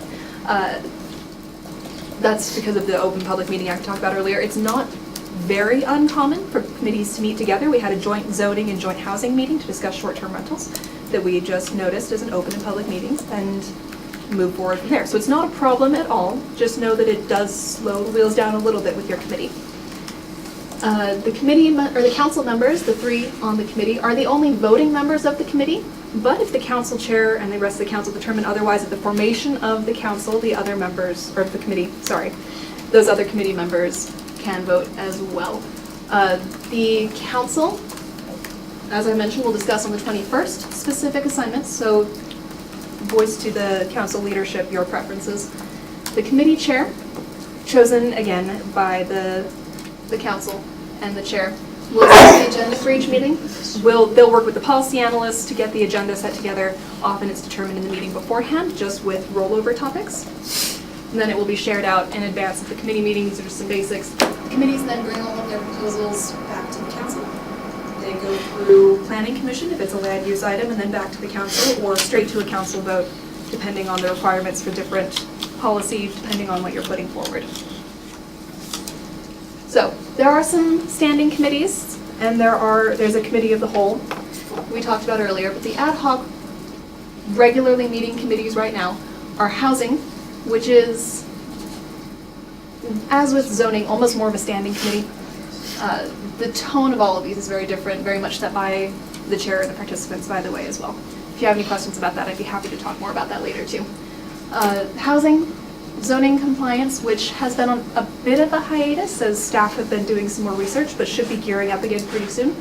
Foothill protection, we talked a bit about. Downtown parking, walking parking, and the sign committee, which is dealing with our ordinances relating to electronic signs specifically. Can I ask you a question? Yeah.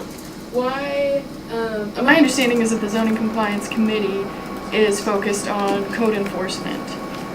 Yes. Is that correct? Mm-hmm. Okay. And is there any reason to distinguish between zoning compliance and code enforcement in terms of name? To me, code enforcement is intuitive and zoning compliance is less. I think it gives them a little bit more breadth to act, but I'm not entirely sure. Yeah, prior to Hannah's coming on board, the zoning committee came up with a 9-point strategic plan on how to change some of the zoning and to enhance the ability of the city to deal with over-occupancy as an issue that they were concerned with. And so that was the name of the committee they gave to, but it really was focused on this 9-part strategic plan that the committee came up with the help of the administration. One additional comment that I would make about that is, I think, looking back, I think when that committee was created, there was quite a bit of discussion about this idea that the goal was not to pursue more enforcement, but that the goal was to achieve compliance. And so I think they named... How would we achieve more compliance? Well, some of it is enforcement, but the discussion was that it was broader than that. That you could also achieve compliance by education and by incentivizing, and that there were a variety of things beyond mere enforcement that could hopefully achieve compliance. And so I think that went into what they decided to name the committee. When I think of zoning, I think of the planning commission, and that they should be involved and they should be tackling some of those issues. So I think maybe this could conflict, this could exacerbate some of the silos that we create in government. Maybe code compliance as well. Code compliance. Mm-hmm. Yeah. And if it is zoning, let it be going through planning and the planning commission. Well, a lot of the things that would come out of it were sent at some point before council would adopt them. They'd look at policy issues, discuss them, come up with some ideas, send it to the planning commission, like the rental dwelling license issue, as a consultation and come back, but at the end of the day, the council is still the deciding body Right. on policy. But I don't think the rental dwelling license went to. No, that one didn't, because it's not. I thought it went for some referral at one point. I don't think that's in Title 14 or 15. Well, it's not in Title 14. I can't remember whether they sent it over for just a review, though. I don't actually remember. Yeah. But I think you raised a valid point that, you know, a lot of it is shorthand, right? I think it's probably shorthand for zoning code compliance was kind of the idea. Probably the best thing to do at some point would be to actually pull up the mission statement and read the I mission have it on the statement. slide here. But certainly the name could be changed to more closely align with whatever the council wants. Yeah, and the name isn't as important as the mission and, you know, breaking down some of these. We'll get the mission statement, see if you still have any concerns. And we'll dig up the strategic plan for that and share it with the council. Yeah, I know exactly where it is. I just wanted to second that. I think the name was carefully selected, and you know, we can always improve on things. Just like I think zoning enforcement probably more fully would be zoning regulation or zoning code enforcement. Same idea, but it was very much the idea that we're not looking to enforce, we're looking for compliance, and whether it be education or maybe simplifying the regulations. I mean, there's a lot of different ways, but we felt uncomfortable with how much non-compliance there was. There was concern of non-compliance in the community, and so we were looking kind of broad view. How can we bring more compliance with the zoning regulations? We'll see if you have more questions or concerns when we actually get into the meat of this one. I'll try to move briefly through. Mission statement for Housing Committee. I won't read the mission statement word for word. It's on the screen if you need it. It's in your new council member orientation packets. The council members previously did connect. This first name bolded here is the council chair on all of these, George Hanley and David Harding. So there will be an opening on at least one opening on all of these committees if the previous council members want to continue their work with it. The Housing Committee has accomplished a lot. It's been around for a long time. It met fairly regularly with about 20 members. It's the largest committee. They encourage community development, worked with parking, they combined the AMS overlay zones, worked with detached accessory units, adopting inclusionary zoning, settling accounts with NeighborWorks. They're working with other community partners to look at establishing a community land trust. Very diverse work relative to housing. Some of their next steps are determining how to work with neighborhoods and creating a long-term vision. Again, looking at this community land trust, potential impact fee exemptions or payment in lieu discussions, inclusionary zoning. There's also been some discussion on the role of neighborhoods, how much neighborhoods should be involved in planning their own areas, development future for housing. Zoning compliance, here's that mission statement, I'll read it this time. Review recommendations from citizens and the administration pertaining to zoning enforcement and compliance and to advise the council on how to move forward with those recommendations, shared by Councilor Connect if you have more questions on that. Do you have any concerns now you want to talk about, or should we discuss them later, maybe? Probably move forward as we can talk about Okay, sounds as good. questions come up. Zoning compliance, they adopted this 9-point strategic plan, including the rental dwelling license, ways to improve that, and renter safety worked in together. They've begun short-term rental policies. Short-term rental is anything 30 days or less, so a lot of the Airbnb, things like that operate without a license and without a lot of the safety protections that come with that. They proposed an ordinance making over-occupancy a nuisance to strengthen enforcement, which the council adopted. Implemented the zone disclosure and acknowledgement. The next steps for them are to continue working on short-term rental policies. Carrie Walls over in zoning has been meeting with different software providers and come up with some proposals. Also continue work with enforcement staff to identify their needs and next steps moving forward and revisit this strategic plan. Foothill Protection Committee, we touched a fair bit on this, so I feel like it's mostly been covered. It started with the gravel pit issue, but this changes as a result of lessons learned.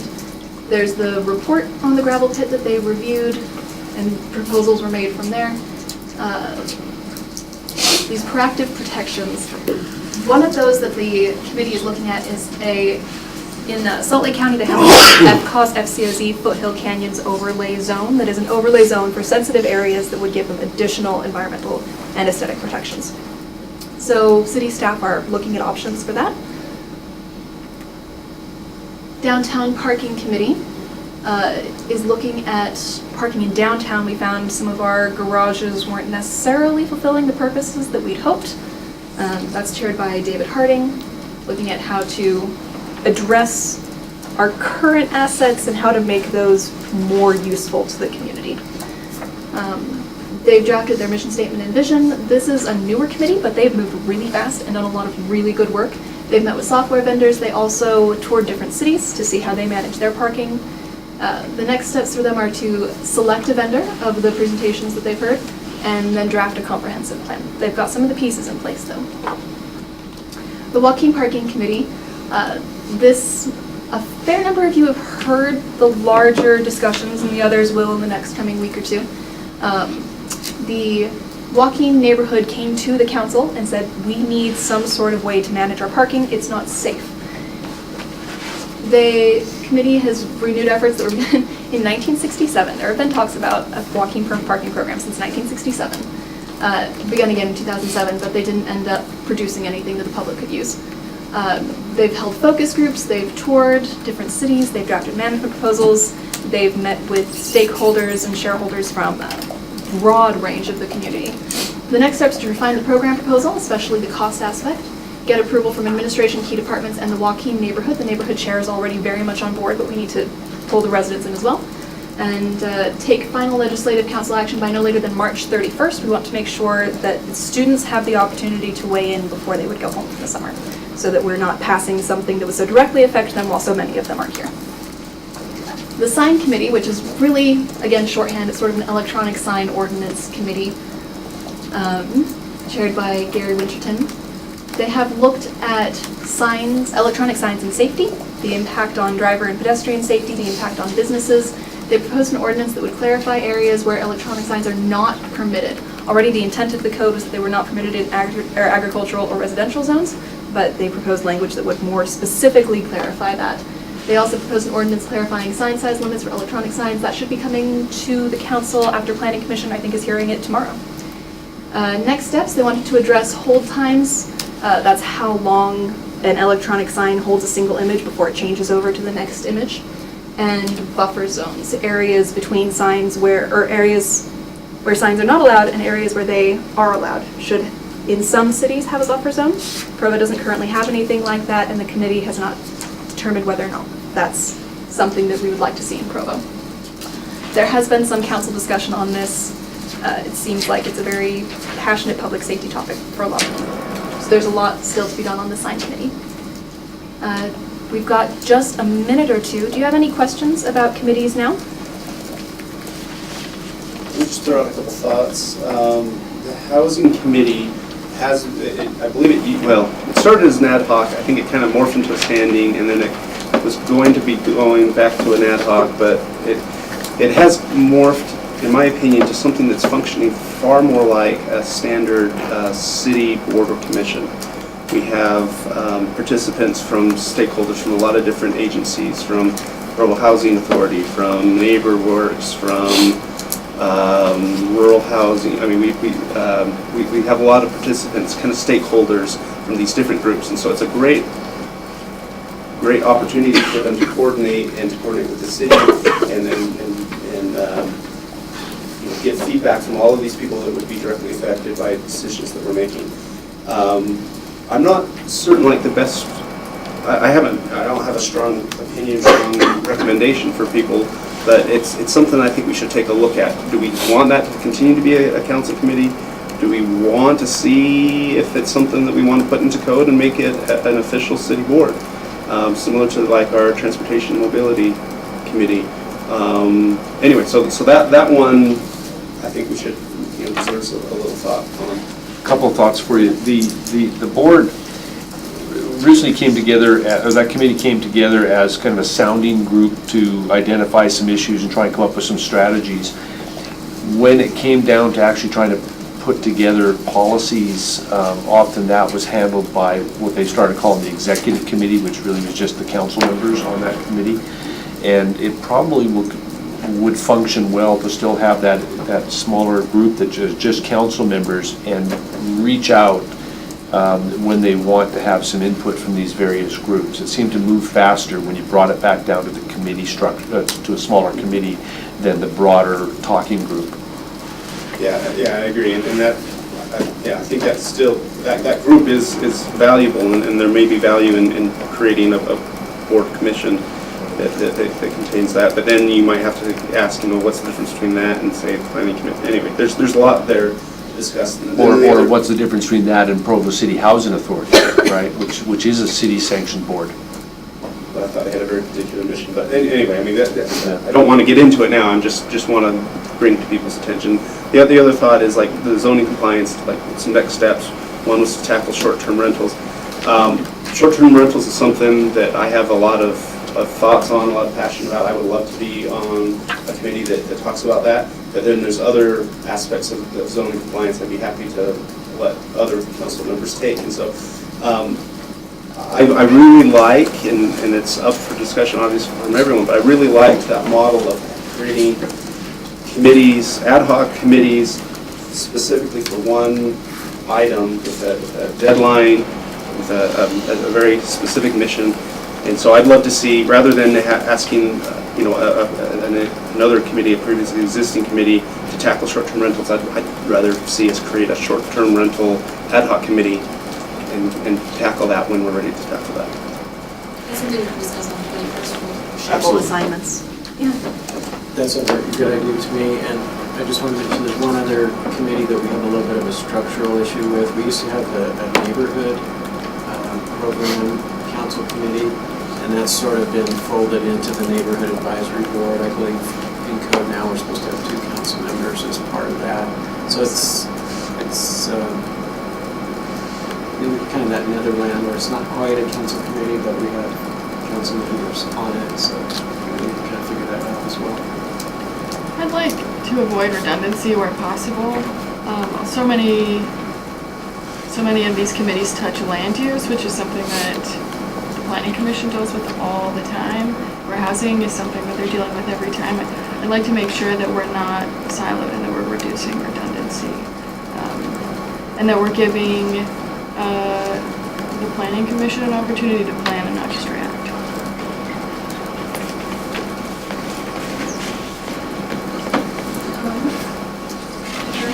Now, there's one other note that I wanted to end on. If you are interested in these committees, but do not end up serving on them, don't worry, you will still be in the loop. It is currently council staff's policy to send out notes from each meeting to all of the council members, whether they're on the committee or not. All 7 get the notes from the committees. So you can still keep track of discussion and still reach out to the chair or other committee members and voice your concerns. So you will have an opportunity. I'm very excited to work with you on the committees that you do end up participating in. I think there's some great work to go forward in the next year. Thank you. Thank you, Hannah. We are now about 10 minutes behind, so we can move forward. Item 7 is a presentation regarding the State Auditor Fraud Risk Assessment, presented by Mr. John Borgett, Director of Administrative Services. Thank you.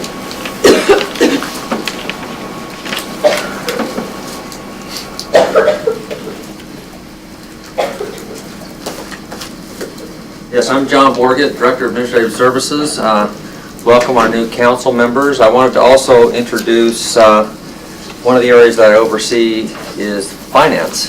That's kind of my background. And we have Dan Follett, who's our Division Director of Finance. Can you stand up, Dan?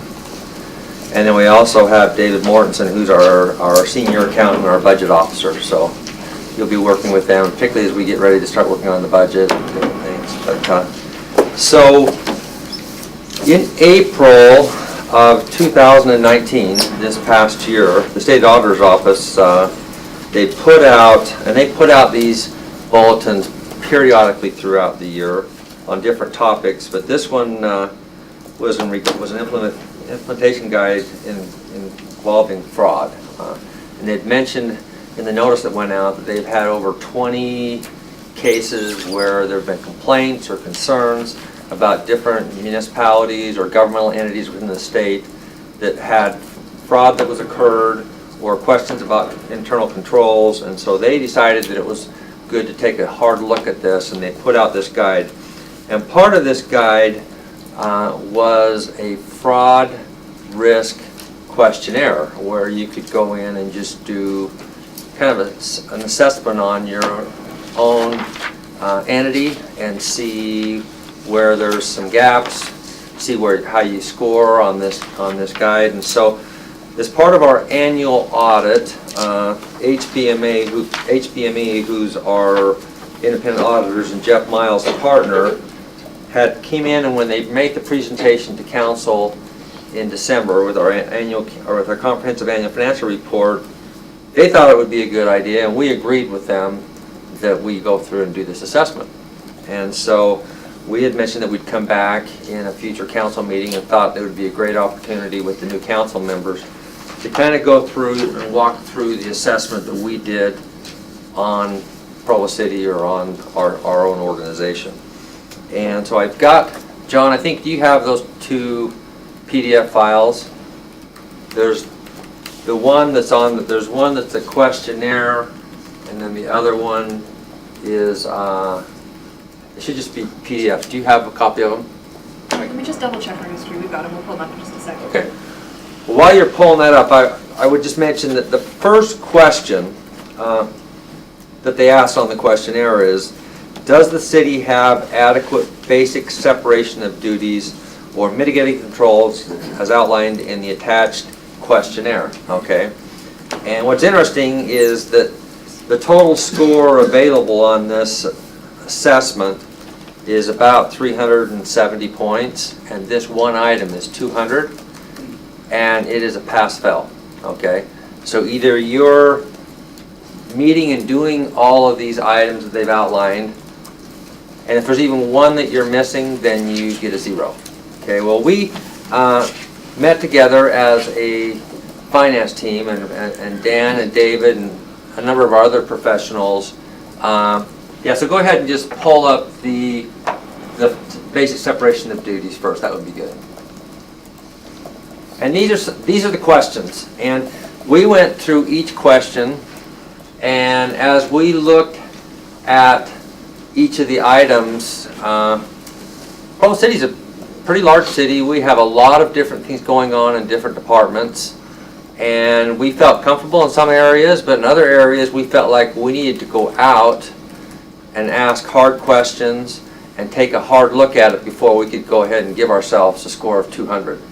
And so we didn't take this lightly. We haven't taken any of these things lightly, and so what we're recommending on this questionnaire is that you give us about 3 months.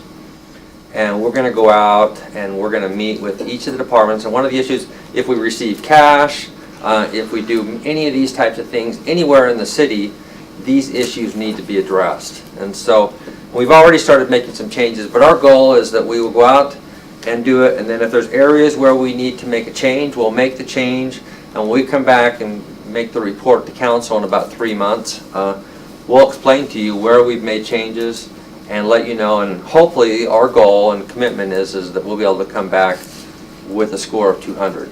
But we wouldn't do that unless we truly felt that that's where we stood and that's where we are today. And so we're going to ask for a little bit more time, but the other items, I think we'll be able to give you a pretty good breakdown today. Okay, so if you can go ahead and close that and open the other PDF file. Okay, and so here's this first item here. You can see that we haven't given ourselves any points there because we're going through that assessment. The next question, number 2, is: are employees and elected officials required annually to commit in writing to abide by the statement of ethical behavior? And we do that. We have forms that we send out to all the employees, and we require them to sign those, and we submit them electronically. And it's something that we have done a very good job on. We have 3 or 4 different forms they file. The only exception to that that we want to add, and it's down here in this section right here, but there's a question about whether we report fraud and abuse, if there's a format for it. We do have an IS policy that addresses it, but we also think it would be great if we added to the annual ethics statement form an opportunity that lets them know that they, where and how they can report fraud and abuse, okay? So, anyway, we give ourselves a 10 on number 2. Number 3, and there's different parts of number 3. Number 1, do we have a policy regarding the conflict of interest? We do, and it's clear, we feel like we meet that. We have a procurement policy. We also have a policy in regards to ethical behavior. We talked about fraud and abuse. We do have that in our IS policy, but we want to add it to our annual ethics statement form. We have a travel policy and follow that. We have credit and purchasing cards, and there is a policy related to those. We're in the process of updating that policy, and we want to do that, but we do have a policy in place. We feel like it can be enhanced, and we're working on that. As well, we also have a policy on personal use of entity assets, an IT and computer security policy, and by the way, we are updating that, but we have one in place now, and we're going to make it even better. And we also have a cash handling policy, which we are also updating, but we have one in place, but we're going to make it even better. And so each of those areas scored pretty well on it. Does the entity have a licensed CPA as part of the management team? I'm a licensed CPA, and so we meet that. And then on number 5, have all the board members, and it mentions, as we look more closely at this, when this refers to board members, it's referring to council members, it's the governing board, completed the state auditor's online training at least once in the last 4 years. And Cliff and I have talked about this. Is that the email that you sent, Cliff? It is. I think I've had a couple of you have completed that. Yeah, so one of the things that we would like, particularly all of our members, if you could go ahead and complete that. I've done that when I was elected? No, we didn't ask for this 2 years ago. So what we'll do is not only will we ask for it now, but we'll ask for it at least once every 4 years, or make sure that when the new council members come on, or they're re-elected, that we'll have them go ahead and fill that out, and then we'll be able to meet that. And once we've got all those completed, and we're good, then we'll go ahead and give ourselves a score of 5 there. Next thing is, regardless of license or formal education, does at least one member of the management team receive at least 40 hours of formal training relating to accounting, budgeting, or other financial areas of the year? Many of our staff do. As part of my CPA requirement, I always get 40 hours each year, and so we meet that requirement. The next one is, does the entity have a fraud hotline? We do not have one of those, and it's something that we're going to recommend. I'm going to come back to this item that will kind of talk a little bit more how we can address that. Number 8, does the entity have a formal internal audit function? As part of our budget for fiscal 2020 that we're currently in, we budgeted some money to have an independent individual come in and do work with the audit committee, which we're going to talk about here in a minute, and look at a specific area and try to kind of look at areas that need to be audited or reviewed, and then that would be looked at outside of the city's direction so that we could do that. And so we've got some money included in that. I would say right now that what we have is a starting point, but we do have that in place and plan on that taking place this year, and the money's budgeted. The last question, number 9, does the entity have a formal audit committee? And I feel like this is something that's really important. We have had somewhat of an audit committee. We had a budget committee earlier on that served both needs, but I don't really feel like we've ever had an audit committee that's really functions the way that it should. And let me just read a little bit about what was mentioned in this implementation guide that the State Auditor's Office put. It says, an audit committee assists the governing body in its financial oversight responsibilities. We recommend that members of the audit committee are a subset of the governing body. An audit committee should have a financial expert who is not a member of management. This can be achieved by having a governing body member who is a financial expert, or acquiring the assistance of a volunteer or paid professional financial expert. Financial officers from other governments should be considered when looking for a financial expert. as they are independent and have a working knowledge of the governing and accounting issues. So what I'm recommending is that that we get some help from the council in setting up and establishing an audit committee. And then once that audit committee is established, they would could meet quarterly, could meet twice a year, but they would work specifically with, this fraud hotline, and I would recommend that we do that through a phone service as well as maybe on our website or through email. But those responses would come to this audit committee. They would not come to management, they wouldn't come to the council, they would go to the committee where they would be independent and they could review those and see if there was any substance or further investigate to make sure that if there's fraud out there that somebody's concerned about or feels like it could be there, that it's vetted out, and then we make sure that it's looked through. And then the other thing that would be important would be this, the audit committee would oversee this internal audit function. They could talk to the council, they could talk to department heads or administration, and just decide where they want to place a focus on doing an internal audit in, and then that could be done. And we would hope that that could happen this fiscal year, because we've got the money budgeted, and we would want that to happen before the end of June, and so we would need to act fairly quickly. I would say within this same 2 or 3 month time frame that we're working on with the separation of duties questionnaire, we'd have the council or council staff assisting and helping us in getting that set up. And they're pretty substantial. As you can see, the audit committees were 20 points, and I think these things are weighted based on how they influence and impact internal controls. And then the hotline is really important. They say a lot of times by having a hotline, you'll hear things that you don't hear any other way, you know. And so, and sometimes they vet out and sometimes they don't, but the important thing is that they're always looked at very seriously and followed up on. And so anyway, as a summary, I would just say that we have not taken this lightly. We feel like this is a good process that the state auditor's office has asked us to do. We're going to go through and dig really deep on this questionnaire and make sure that there's 12 items. We're going to make sure that if there's weaknesses or areas in any one of these areas, we're going to dig in and we're going to do what's needed to make sure that we put controls in place so that we can come back and explain to the council where we at and sit with each of these items. And then what happens is once you go through, can you scroll, John, can you scroll up to the top? This tells you right here, based on where you fall, if your potential for fraud is very low or if it's very high, okay?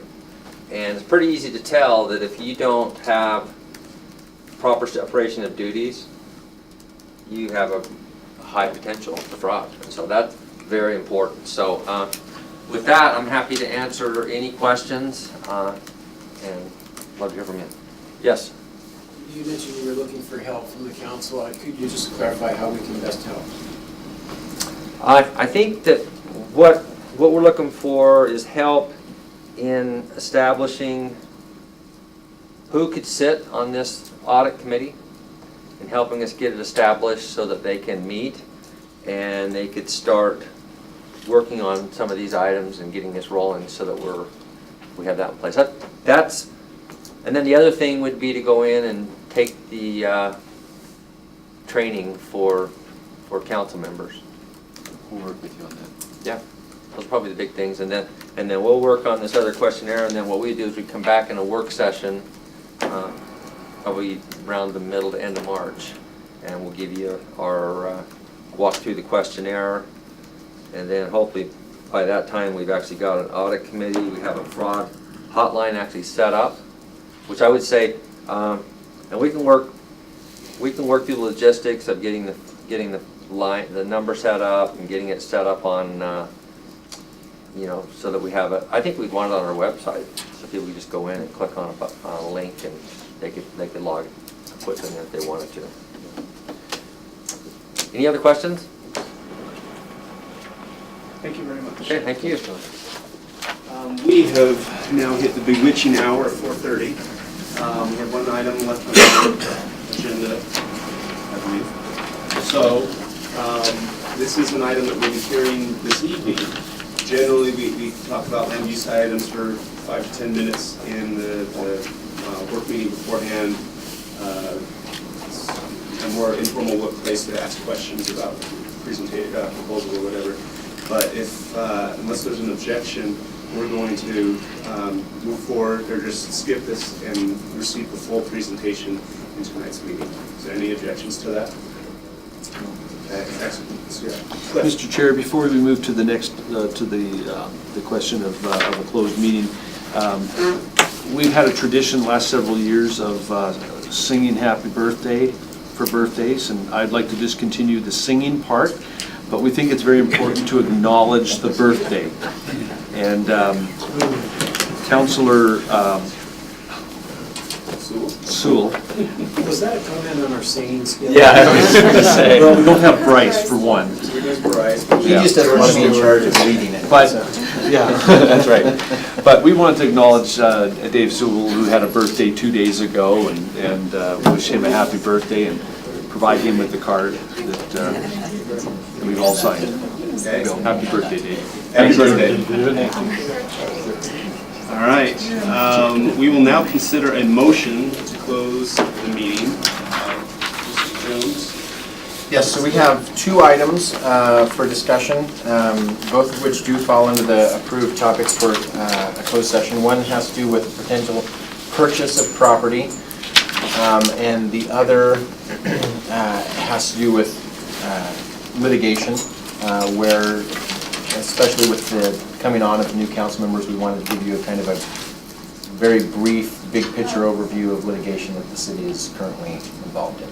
So, with those two things being covered by the statute, it'd be appropriate for a motion to close the meeting at this time. Call for a motion. Move it, close the meeting. Mr. Sewell? Second. Okay, I saw Shannon and Ms. Ellsworth first, so we'll go with her. All in favor? Aye. Any opposed? It's unanimous. Elizabeth, are we set up in down the hall? Yes.